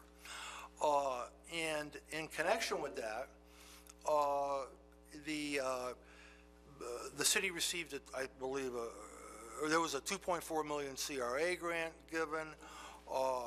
There was a 1.3 million of investor money put in, and the building was renovated. And if any of you have been there, they did an excellent job. But here's the thing that I think is important.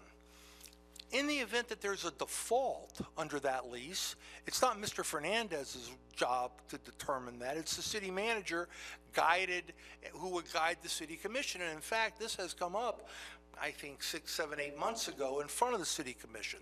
Now, unfortunately, if there was a default under the lease, the building would go back to the city. It's not like, I don't want to talk about this FBI investigation and pretend it's not. It's certainly an elephant in the room, but it's not like the other buildings that got CRA grants. The city would have got the benefit of the CRA money and the investor money. And it would not have been Mr. Fernandez who would determine whether there had been a default, because I think that matter had gone in front of the city commission over an audit or turning over the records or whatnot. So I don't think he could have influenced the city commission on their vote to terminate the lease. In fact, in representing the Edison, as I have, and several owners, I've encouraged them to walk over to City Hall and give the keys back to the city. Okay? I've encouraged them to do that because I will tell you, it's like owning a boat. There are two happy days, the day you buy it and the day you sell it. So that. I don't think I'm violating attorney-client privilege to say that because I've encouraged them, hey, give it back to them. So there was nothing that Mr. Fernandez could have done to curry favor with the Edison. And I say that from my own personal knowledge and from listening to and reading transcripts of the city commission meetings about this audit, and they turned over, a stack of papers yay high. So, from the standpoint of looking at it from the Edisons, it would have, I'm not sure what Mr. Fernandez could have done, frankly, because he's not the one that would declare default. It would have been Mr. Shelley and his capable lawyers who would have looked at it and said, hey, do we want to declare a default? Do we want it back? So all that would have been a legal question. And I say that based upon the record of the city commission. So from that standpoint, Chair, I think that it's unfortunate that there wasn't an investigator, and I'm in no way critical of your panel or of the city, but the ramifications of an order like this are far-reaching. And I'll just address briefly the order which was written concerning Mr. Fernandez. It said, it implies that having heard an explanation, having discussions and conducting a vote, but there was no explanation other than, I believe, Ms. Meadows-Keefe had relayed a conversation that she had, but the tone of that order made it sound like that I would suggest a layman or someone not versed in how you operate, your commission operates, that you guys had investigated it and had received an explanation. So, I would just suggest that that didn't occur, other than what Ms. Keefe has relayed. So in any event. Mr. Andrews, I think I got you off on a rabbit trail. You were about to go to the issue of the hiring, just so I bring you back in the loop. So let me get back to the hiring of Mr. Crane. And in your deliberations, it was clear that there was a concept called temporal proximity that that Cecil brought up. And not to beat a dead horse, temporal proximity is the amount of time between the event and another event, and are they related? Well, even today, there's been some confusion over that. I have my notes here. In fact, Mr. Crane was hired to a temporary position with the city 7 months after the wedding. Not a month or 6 weeks, it was 7 months. And it's disappointing. I shouldn't use disappointing, I wished that your commission would have had Mr. Crane's employment records so they could verify that. He did not become a full-time city employee for more than 10 months after the wedding. And I'm not going to argue temporal proximity with Cecil Davis because he's well-versed in it, but I will tell you that I believe Cecil would agree that there are federal court cases that say 10 months after the event, there is no temporal proximity. And Mr. Crane applied for a job and was OPS 7 months later, and then applied for another job that was internally circulated. I wish it hadn't been done over Christmas, but I can always tell when I score a point because I hear Mr. Jackson going, So anyway, that's just an unfortunate thing. But I don't think Mr. Crane was ever interviewed, it would seem to me that would be something that your committee would like to know.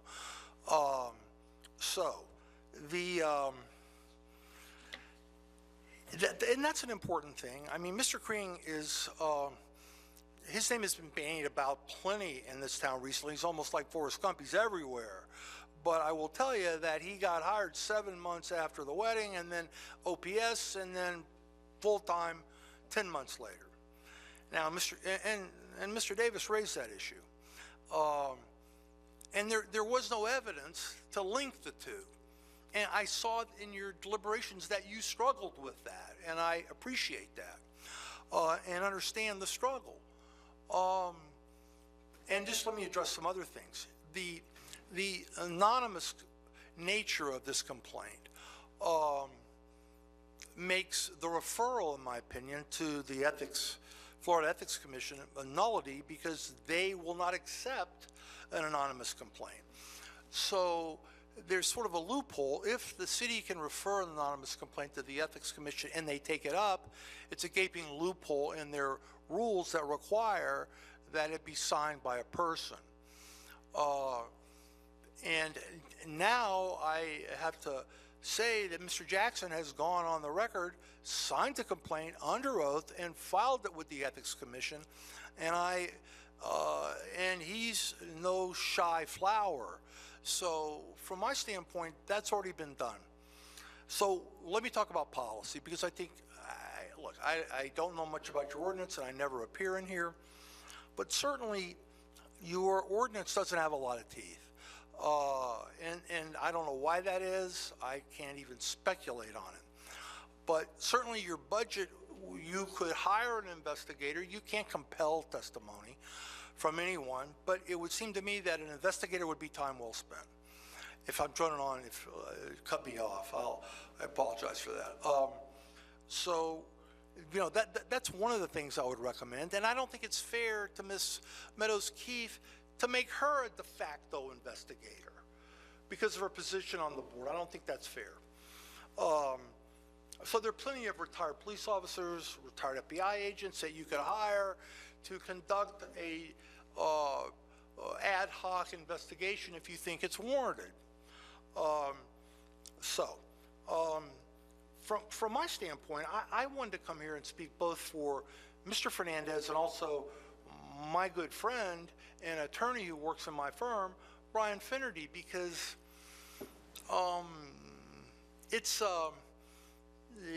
you know, I accused the Tallahassee Commission, or excuse me, the Democrat, of being in the market for clickbait, and this has certainly generated a lot of clicks. And I don't blame him, it's a newsworthy story.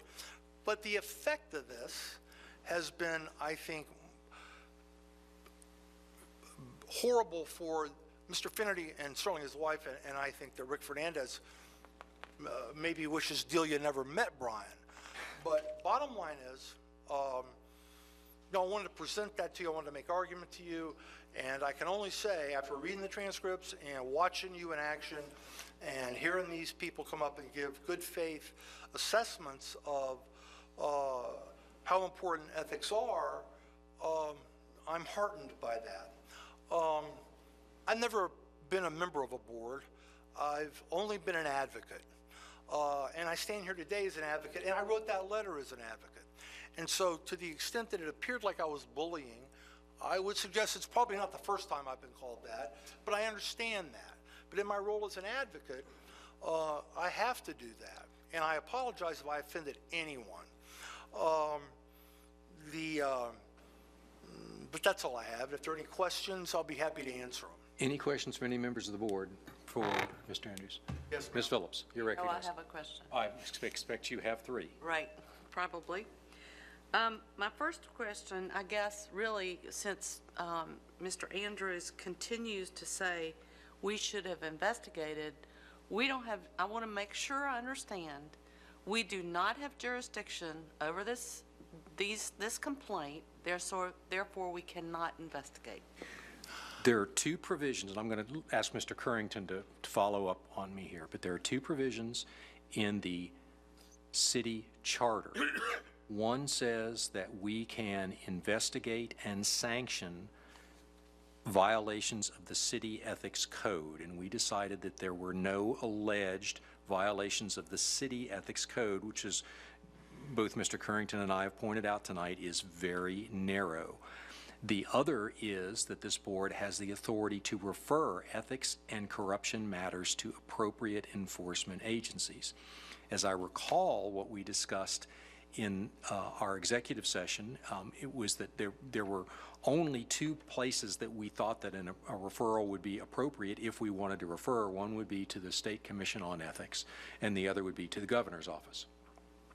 And we thought that this, at least the general feeling last month was that the issues before us were of an ethical nature, and while the Ethics Commission might or might not accept a referral, that we can't do other people's jobs. Just like I can't pass a city ethics ordinance, I can't decide what the State Ethics Commission does. I think we can only do our job. So, Mr. Currington, you're recognized. Well, I would agree with the chair's statement that the charter amendment talks in terms of this board having the authority to investigate complaints and to levy those civil penalties as may be authorized by the city commission, and I emphasize, for violations of the city's ethics code. Right. But equally importantly, my advice to you has been, why would you investigate something that is not within your jurisdiction? If we were to get a complaint saying some city official was guilty of jaywalking and that's a misdemeanor, why would this board want to investigate guilt or innocence of jaywalking and not simply refer it to the state attorney? And so it's a policy question of how you use your limited resources. If I may, Ms. Phillips, let me address your comment. You're recognized. Thank you, sir. I'm not being critical of the fact that there wasn't an investigation. I simply stand here wishing there had been. That's all. And I think Mr. Currington has addressed it, that the lack of jurisdiction would have, through his counsel and your deliberations, would have been a waste of time. I only sit here wishing that there had been, and I apologize if I hit that nail too many times. Okay. Ms. Phillips, you're recognized. You're absolutely right. I was offended by your letter of September 5th. Yeah, yes, ma'am, I understand. Very offended. And so I can Blame me, not my client. I am. Okay. Clearly. Indeed, because and I'm I speaking to you understand about that. that. So, I do accept your apology that you made about your letter and its contents. Thank you. And I do apologize for it. Like I say, you know, there's a saying in my office, and I use it a lot, measure twice, cut once. And doing this 37 years and running my own firm, I don't have anybody I can have review this and say, hey, you need to soften it up. And I do apologize. As you can tell, I was agitated, and I apologize for the letter. Anyhow. Mr. Andrews, my father's version of that was, I cut it off twice and it's still too short. Well, Any other questions from board members? I'll leave that alone. Yeah. Thank you, Mr. Chair. I want to make, Mr. Davis. Could I make a comment? Please, sir. Just that I think this has come out, but in the closed session we had at the last meeting, surely we struggled and asked for counsel from our board counsel. Do we have the authority to refer this to the State Ethics Commission before we made that step? And we were counseled that we had the authority, that we had the clear authority. We weren't not acting recklessly, thoughtlessly. We were trying to be responsible. Right. If I Mr. Andrews. respond to that, if I could say, Cecil, I wrote that letter before I got the transcript. All right. After looking at the transcript, I do not believe that the board and its deliberations acted recklessly. I do not believe that they acted with malice. I do not believe that they did anything but struggle with an ordinance that, by all accounts, needs to be rewritten. So I want to address that, because I do not think that. Now, did that thought cross my mind? I never asserted that in my letter. But after reading the transcript, I do not think that in the least. And none of my clients do. So I want to make that clear. I'd like to make just two comments. One, the Finnerties have never been before this board. No one has alleged that they have done anything illegal, immoral, or fattening. Indeed, that's true. And I can tell you that there was some discussion in our closed meeting last month where we said that we were deeply sorry that this whole situation involved a wedding, because that should be a joyous occasion for the rest of your life, and that we all thought this was unfortunate, but it nonetheless is our job. So I understand that, and so do the Finnerties. It was just unfortunate, and it was a helpless feeling, I can assure you, and especially involving the father and the father-in-law. But Sure. Like I say, I can only say what I said, and I do not believe that you acted recklessly. I believe you acted. Your deliberations are clear that you struggled with it. And seldom do I get a chance to correct Mr. Davis on temporal proximity, and he addressed it, but I just want you to understand the time gap that was really never presented to you. Not that it should have or could have, but it was certainly a fact that I wish would have been. So if there's no other questions. I don't believe so. I think the record, I think there's something in the record about correlation is not causation too. That Yes, sir. even if it had been closer in time, there's nothing that says because two things happened at the same time that they're in any way related. That's again a matter for a trier of fact at some point way down the road. I don't want to be too long-winded, and I apologize if I have been, but I think it was important that this position be put in, espoused to you, and I would hardly recommend that the ordinance be rewritten because it needs to be. I'm not a devotee of Tallahassee politics, and I don't know if they're political issues or policy issues or what, but certainly it should be revisited. And I was heartened by Commissioner Ziffer's comments, at least as they were published in the Democrat. So that's all I have. Thank you, Mr. Andrews. Is there anything else from you, sir? Anything? No, nothing else? Mr. Meadows? No, sir. We're good. Okay, Thank you. thank you. Okay, board members, we are, I think, at a decision, unless anyone has any comments or questions for the good of the order, I think we are in a position, I see three paths available to us. One is we could delay and ask for further investigation.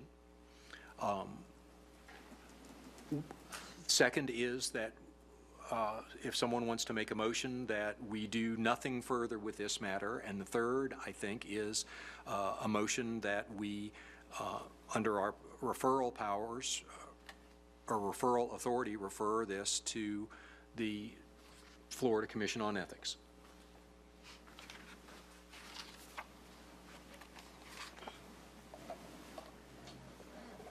Mr. Davis, I would love to hear what you think. Oh, my. If you're not, that's okay. She hid that spot there for you to step on. I was looking for the letter that our attorney wrote to the Commission on Ethics, asking for direction, or was it our chairman?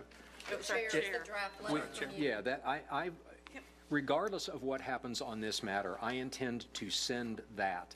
Now, again, even if it is my view as an individual that even if the commission will not accept a referral from us for whatever reason, our charge is to make referrals to appropriate enforcement agencies. If they're the appropriate enforcement agency, we're doing our job to make the referral. It's up to them whether or not to accept it.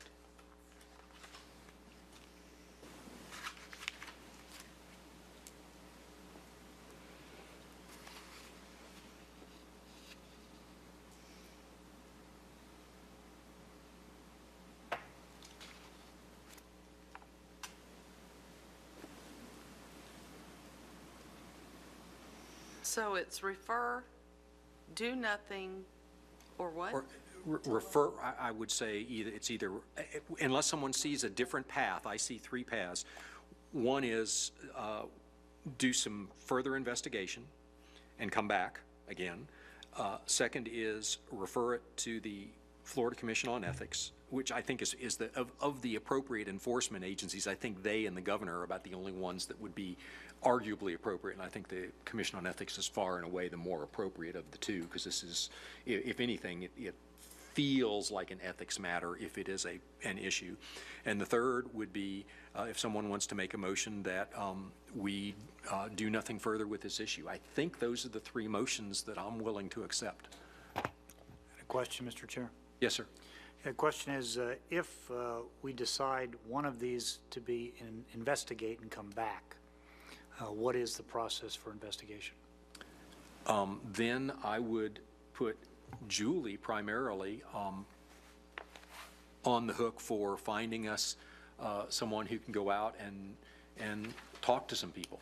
Now, at that point, we could end up in a different position rather than simply referring the complaint to the Florida Commission on Ethics. At the point where we had enough independent information, it might be that you would direct me to file, if the board so chose, you could direct me to file a sworn complaint as the chair of this board at the direction of this board, because we had enough independent information, which we do not at this point have. Mr. Chair. So that would open up another option.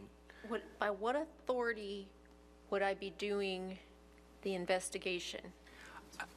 I think it comes under the authority to refer ethics and corruption matters. It doesn't say, Mr. Kern can correct me if I'm wrong, it doesn't say we can't investigate before we refer. I think that the feeling has been that it is not a good expenditure of taxpayer dollars for us to spend those investigative dollars when we're simply going to refer to another entity that's going to do their own investigation anyway. But Mr. Currington, I recognize you on that point about whether we should be investigating before on a matter for which we do not have jurisdiction under the city ethics ordinance, but investigating solely to move forward on a referral to an appropriate enforcement agency.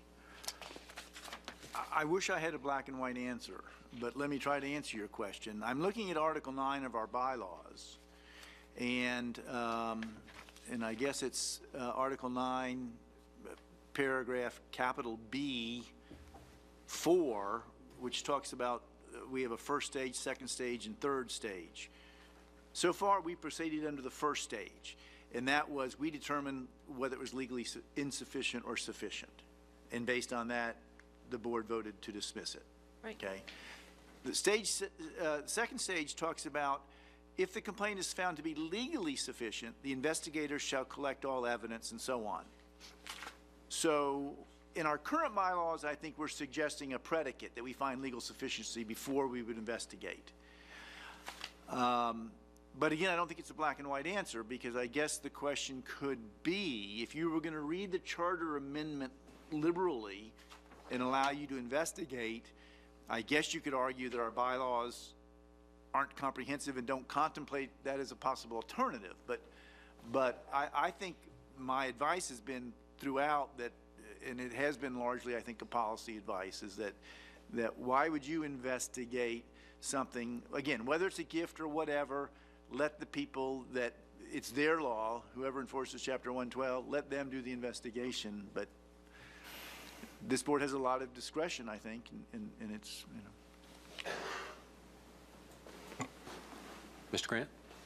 I was just going to say I'm reading the same bylaws, and it does is exactly that. So it seems clear that the investigation, at least at our level, is done by the ethics officer. Right, and again, we have always talked about the fact that when we get into the appropriate case and it's complex, that we would hire an investigator with whatever, whether it's retired FBI, retired law enforcement, an actuary, an accountant, a commercial fisher person, whoever it might be, that would bring the knowledge, skills, and expertise to conduct an investigation.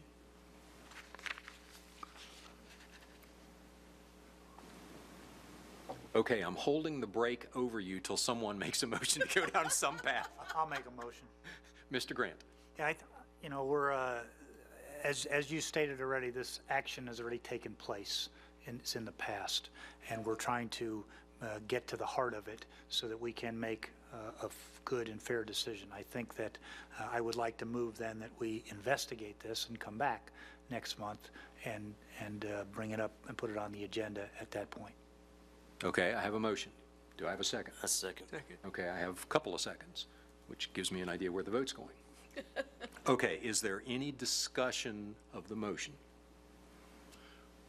Mr. Currington has a comment. You're recognized. Yeah, if I might just suggest, it's been discussed whether or not this issue is now moot, because it has been filed with the State Ethics Commission. So we have a jurisdiction, a venue that has authority to look into this. So, and I know that the city's view is, or appears to be, why have this duplicative, costly, overlap? It's, my understanding is it is now in the hands of the State Ethics Commission, so you may want to take that into consideration. That's my signal, the creaky mic. Of whether we'd want to investigate something, I mean, I don't know. Ms. Phillips? Yeah, I really, don't like spending money for an investigation that's already going to take place, so it being duplicative. However, with that said, I'm not sure if the other complaint, and I'd like someone, if they are on this board, answer the question, are the complaints similar? Are they identical except for the I golf think, or? Mr. Jackson, my recollection is your complaint involved the discount for the reception. That's correct. The hiring of the employee, and then The stadium 10,000 seats. tickets. So it has So these it's two the same issues plus and an one. addition. Plus, I talked with the state ethics folks today. They've started their investigation, and I shared with them new information that was sent to me a few days ago. Okay. Thank you, Mr. Jackson. Mr. Chair, the only other thing I'd point out for the board's consideration is that I do not have, nor does this board have, subpoena authority. Right. So I have no way to compel anyone to produce documents or to speak to me. And I'm questioning the forthrightness and willingness of people on their own volition at this point to sit and talk to me or an investigator we hire to do that. So the Ethics Commission does have that authority. So I just wanted to remind the board members of that. Okay. Any other comments? Mr. Davis? I'll just say that with this type of issue, it would just seem to me, and I could be very wrong, but it would seem that we can gather more information without extensive cost or problems or difficulties. At least, hopefully, there's a good faith opportunity to do that, and that we could come back then with a little more information to move forward. Okay. Any other comments? Okay, we are on a motion to bring this back at the next meeting, at our October meeting, with further investigation or further information as it can be garnered, given that we do not have the power to compel. And then we will rediscuss the issue of how to handle the matter. Is that an appropriate restatement? Okay. On that motion, all in favor say yes. Yes. All in favor say no. No. And it passes. We are on a break, and we'll be back in about 10 minutes.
I really appreciate the service of the volunteers. This is a volunteer job, and probably won't get much satisfaction out of some of the things, but I really do appreciate you doing the job.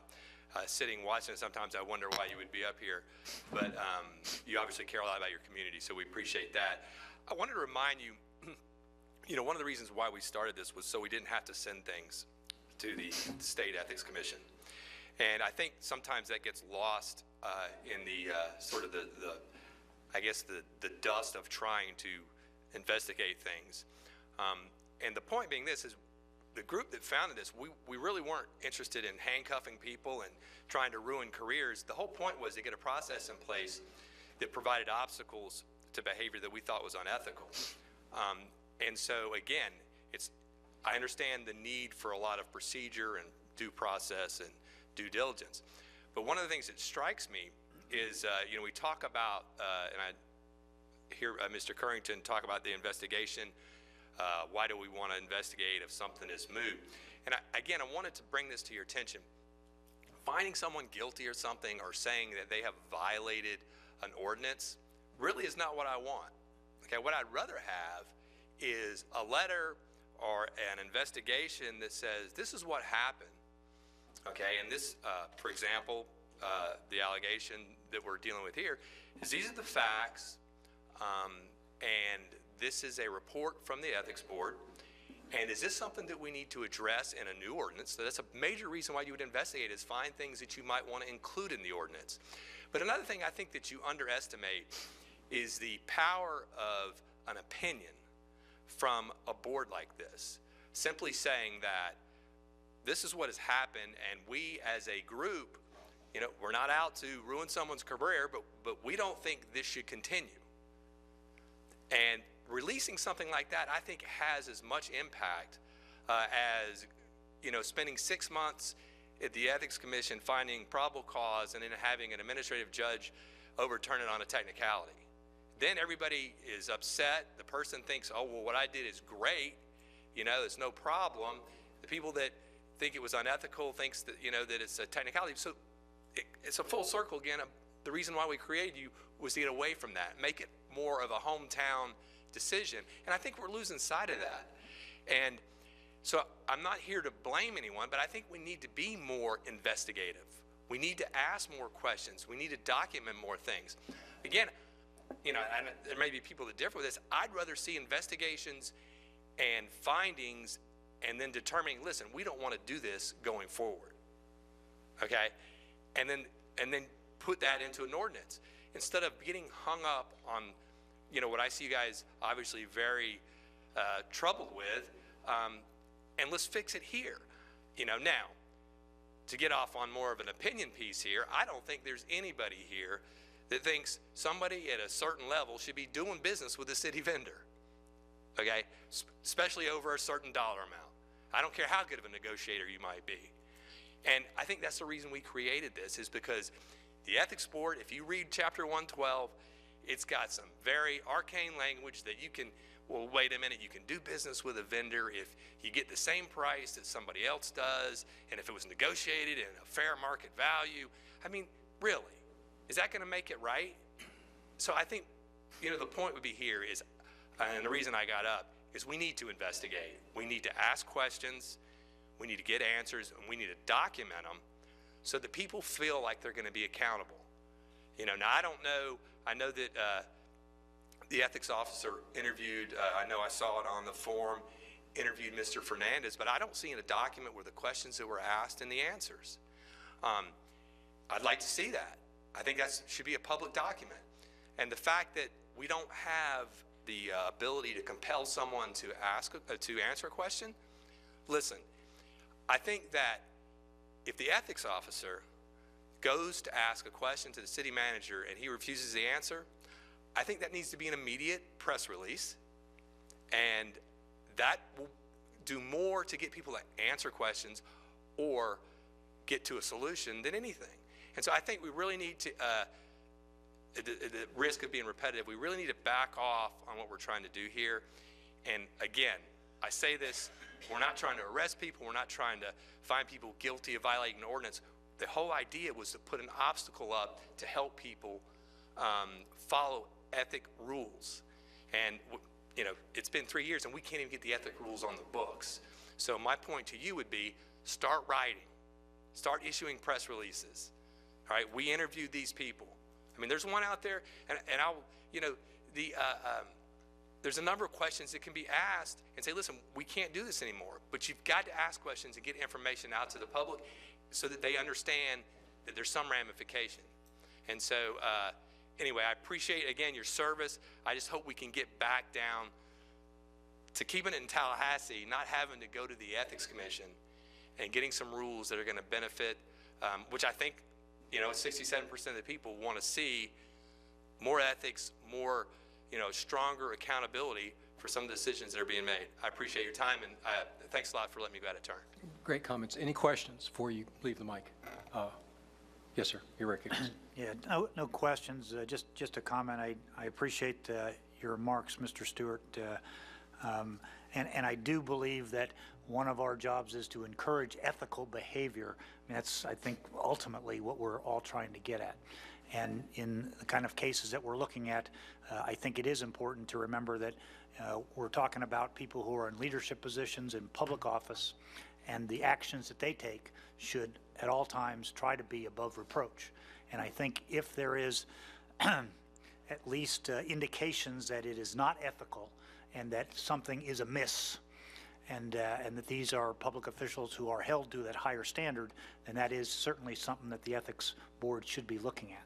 So I would agree with that, and there is a place to say if something is right or wrong, or if there's even a perception of impropriety, so that those in public office are encouraged to do the right thing in the future, because that's really what we're looking for. We're not looking for put somebody in handcuffs, you know, to hammer somebody because of actions, but to encourage good behavior in the future. So I appreciate your remarks. I think you're right on. And I will say, I think it's a good opportunity for us to maybe do a little reset. We've had a couple of opportunities over the last few years.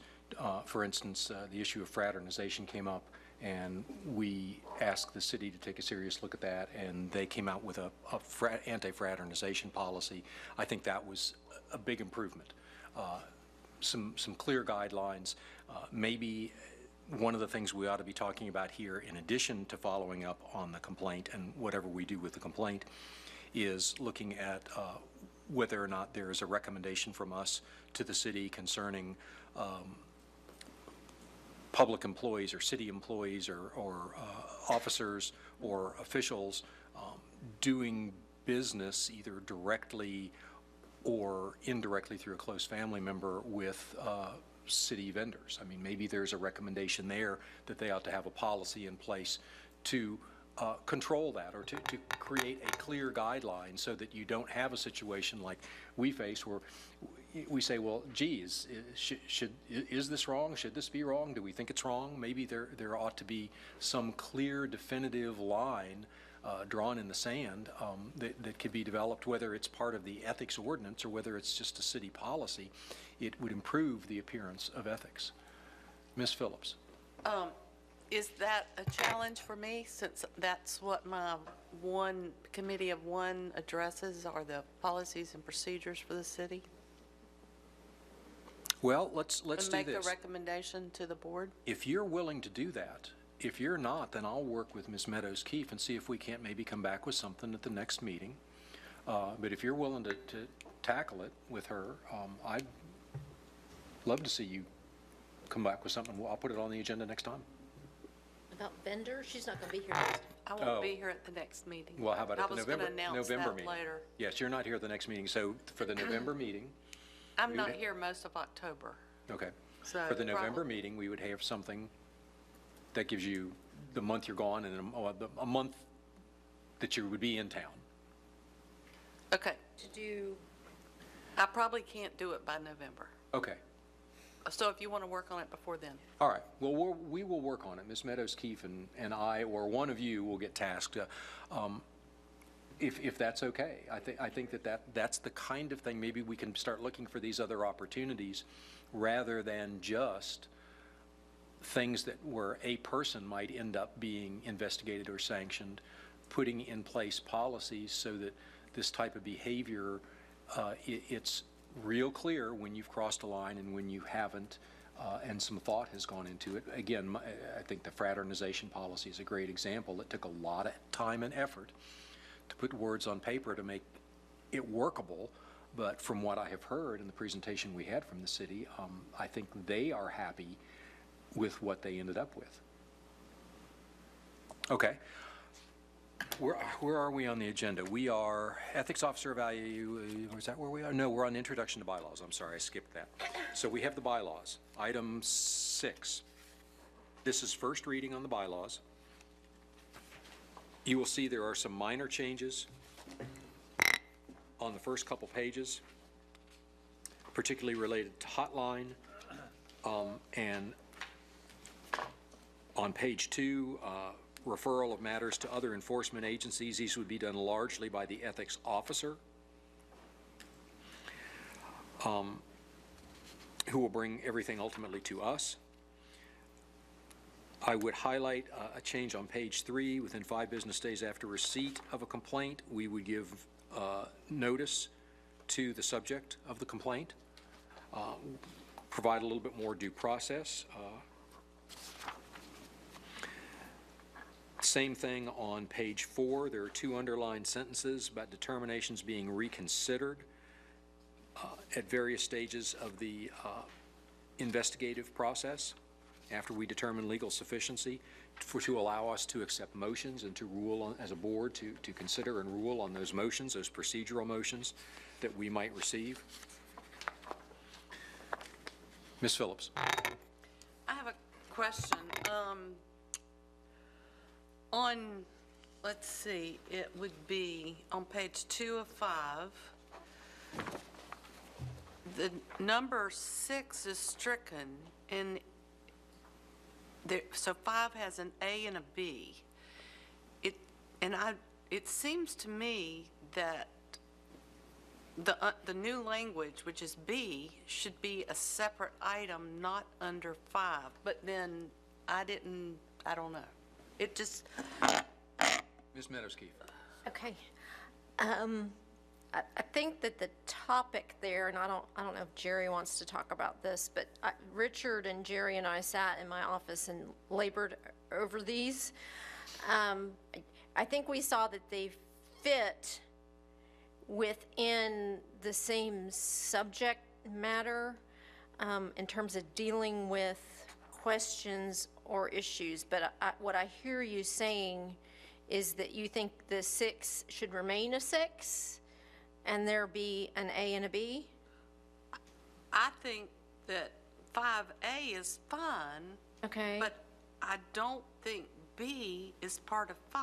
Okay, well, let's just make the B a 6. Well, I don't know.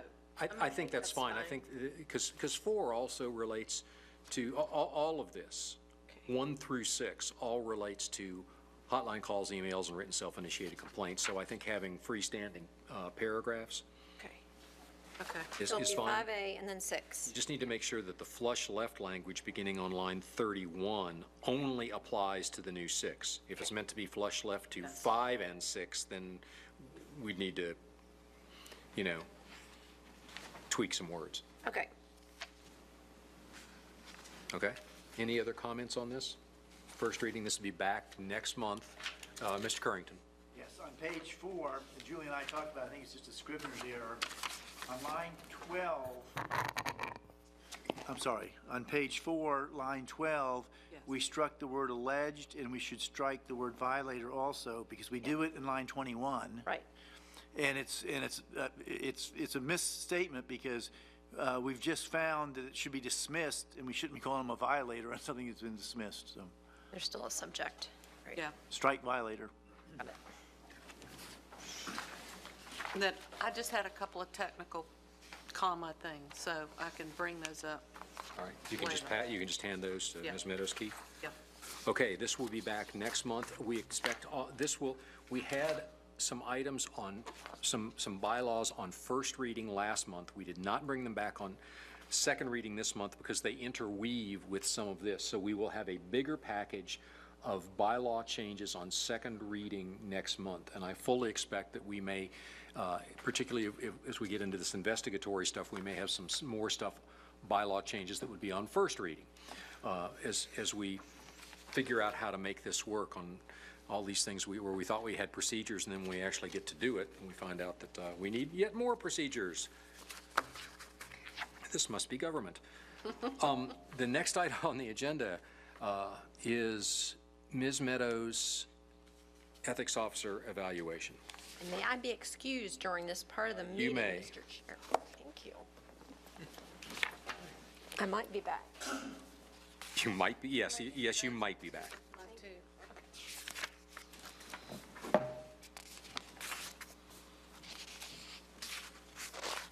Okay, with a lot of kind assistance, what has happened is that all of our scores have been tallied and tabulated and averaged. And what I can tell you is that with the exception of a handful of threes and some blanks, meaning NA, I'm guessing there are maybe three threes and about 6 or 8 blanks. They are all 4s and 5s. So if I go through on page 2, the average is 4.83, 4.83, 4.33, 4.33, 4.83, 4.16, 4.5. Page 3 likewise varies from a low of 4 to a high of 4.83. Page 4 varies from a low of 4.5 to 4.83. Page 6 varies from a low of 4.33 to 4.75. You see a lot of consistency here. Page 5 varies from 4.33 to 4.83. Sorry, that was page 6. Now page 5. I'm missing page 6. Why am I missing page 6? There's something out of order. Oh, I'm sorry, I got 5 and 6 backwards. My bad. Page 7 varies from a low of 4.5 to 4.83. So on average, the average score, this is not counting the NAs. They were not averaged in as zeros. They were just not counted. The average for these many items is 4.58, which would be consistently goes beyond, about halfway between consistently goes beyond and consistently demonstrates exemplary. Does anyone have any issue, without going through all of them in detail, which I think may be overkill given the number of issues, does anyone have any problem with that final result? No. On comments, there were a few knowledgeable, organized, competent, proactive,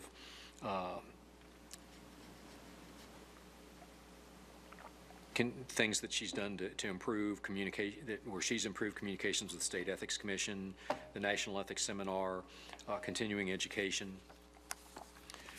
And just to be thorough, let me see if I can find, there's a couple more.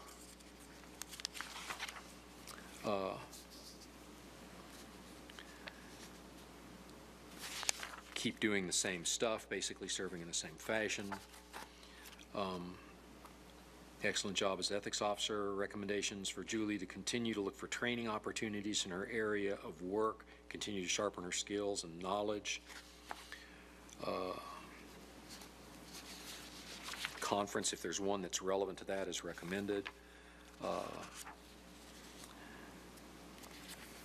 These are most of the comments are written in their marginal comments that amplify where there are 5s, just, that things are excellent or outstanding,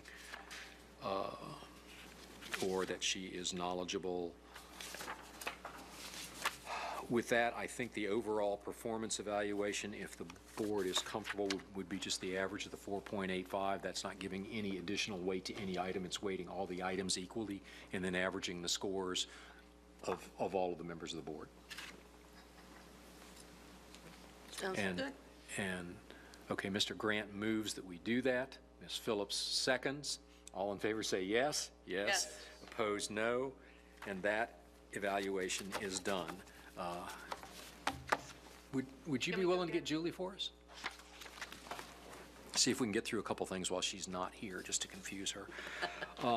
Revision to purchasing procedures manual and upcoming audit. Is that Mr. Fletcher? Or is it Julie? It's Julie's going to do it, okay.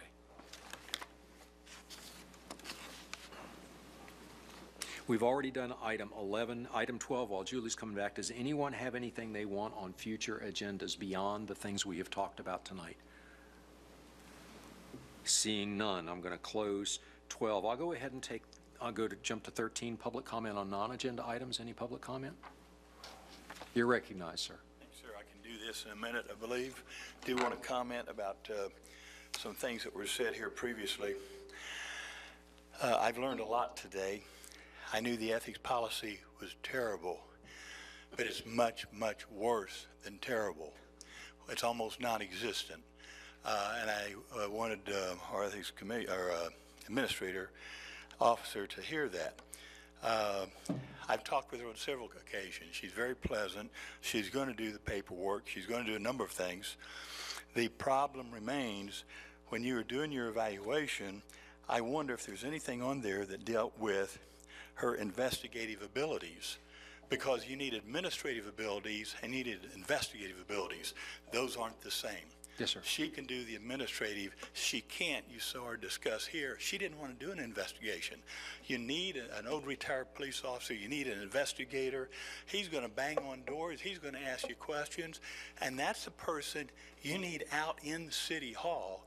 And that person, woman or guy, either way, whoever it is, will be able to develop the relationship that you need. Right now, the perception of this whole group, in general, the ethics commissioner, the ethics officer, and it's not totally her fault, because she's going to tell people, we found this person, no ethic action needs to be taken, or there's no ethical violation. Well, what you guys need to be telling everyone is it's not in our jurisdiction. Doing this, not in our jurisdiction. And then you need to go public. Every commissioner, or maybe the chairman, needs to go to every city commission. You need to have a line in there to tell the commission and the public what you're having to do. And then your line would be, we don't have the authority to do this. The next thing, we don't have the authority, because the public has listened to you. And it's like, okay, you don't have the authority when someone lives in a county, wants to run for the city. You don't have the authority if someone gets a $5,000 discount. You don't have the authority to take $10,000 in tickets. Well, all these things has to be, addressed. The last thing is, and I know that our ethics officer won't like this, I'm a pretty frugal guy. The average family income in Leon County is $45,000. If you take the 120 and not dealing with any individuals, I'm saying if I was setting this up, take the $140,000, $120,000 salary, you cut that in half. $60,000 for someone to do the paperwork, and then $60,000 for someone to be out on the ground looking for complaints and being part of the workforce. That's what's needed. You can hire two people to do two separate jobs, and that, I think, is what's needed. Also, thank you very much for your gracious time. Thank you, Mr. Jackson. Ms. Meadows, Keefe, to bring you up to speed, we are on the last item on the agenda, and it is item 10 in my penchant for jumping around, which Mr. Fletcher tells me is all yours. It is, and it's a great item, too, because it is illustrative of one of the missions of the board, which is to be proactive and to respond to things and implement policies to solve issues. So very briefly, because it's late, we had an alert that there may have been an ongoing issue with selection of certain service providers through continuing service agreements. There was also a concern about how the work was awarded and the approval of payments to a vendor. So in talking with city staff about it, meeting with assistant city managers. On a proactive basis, they implemented a policy to address the concern. One of the concerns we had, relatives approving payments to other relatives' companies. So there shouldn't be a husband that works for the city that's approving payments to the wife, or fathers to kids.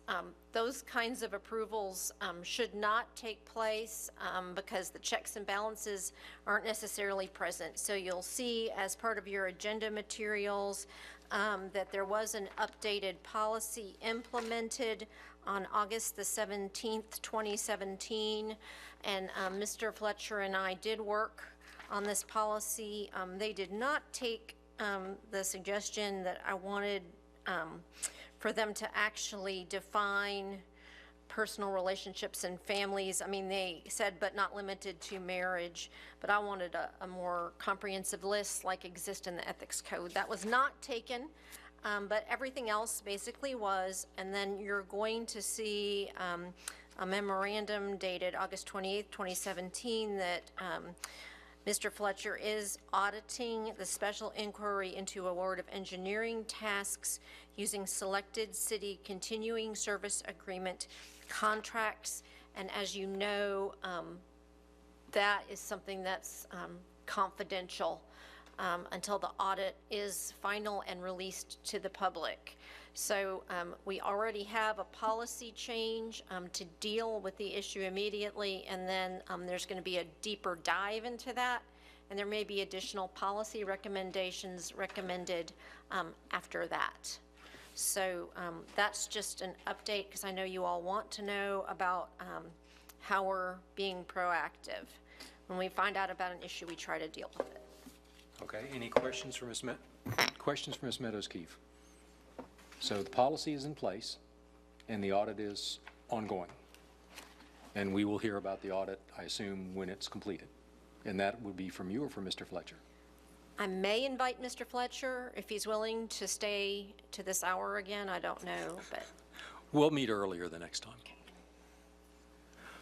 Okay, we have completed all of the items on our agenda, amazingly, more or less. Our next meeting is Tuesday, October 17th, 2017, from 4 to 7, not from 5 to 8, but from 4 to 7, here in the City Commission chamber. Ms. Phillips. I will not be here for that meeting. I will be out of town. Okay, Ms. Phillips will be excused for the next meeting, so we won't worry about a quorum between now and then. Any other comments, questions, concerns? Oh, I'm sorry. Yes, sir. Yes, I apologize. You're recognized. That's completely my fault. I'm sorry. It's a little difficult keeping up with where we were on the agenda. Thank you for coming back to me. I wanted to just make a couple of other observations this evening before you leave. Again, Curtis Baines, 1323 East Tennessee Street.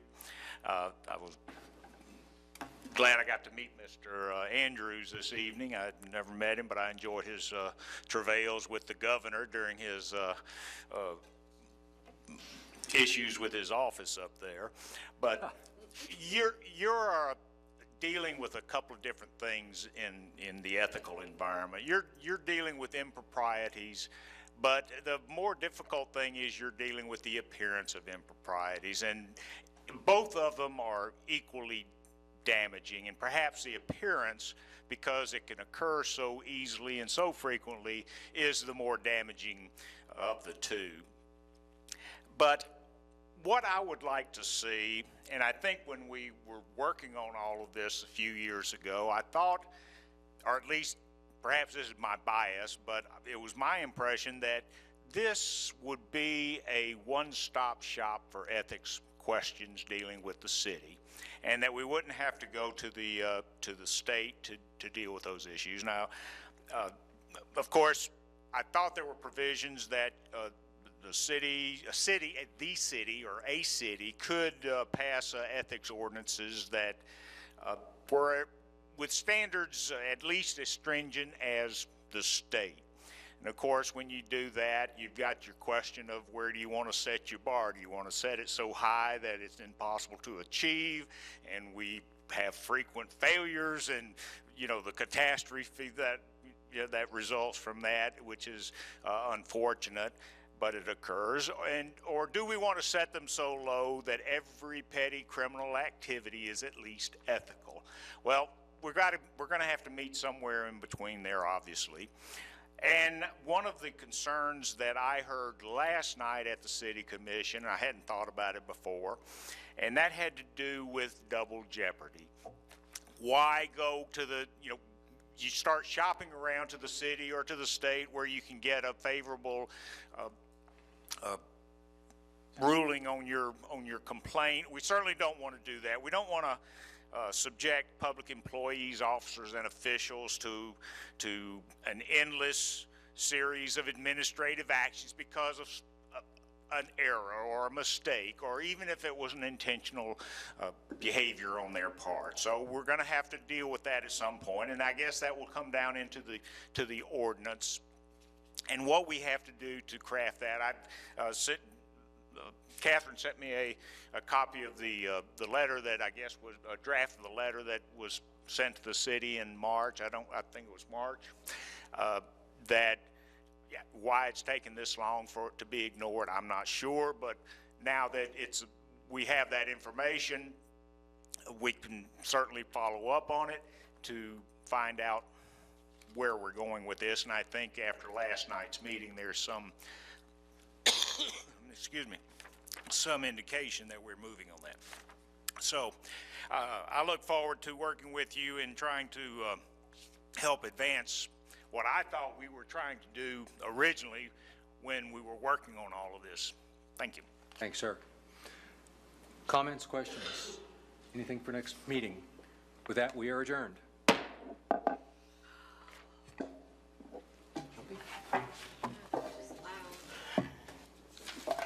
Yeah, I could be TK Weatherall.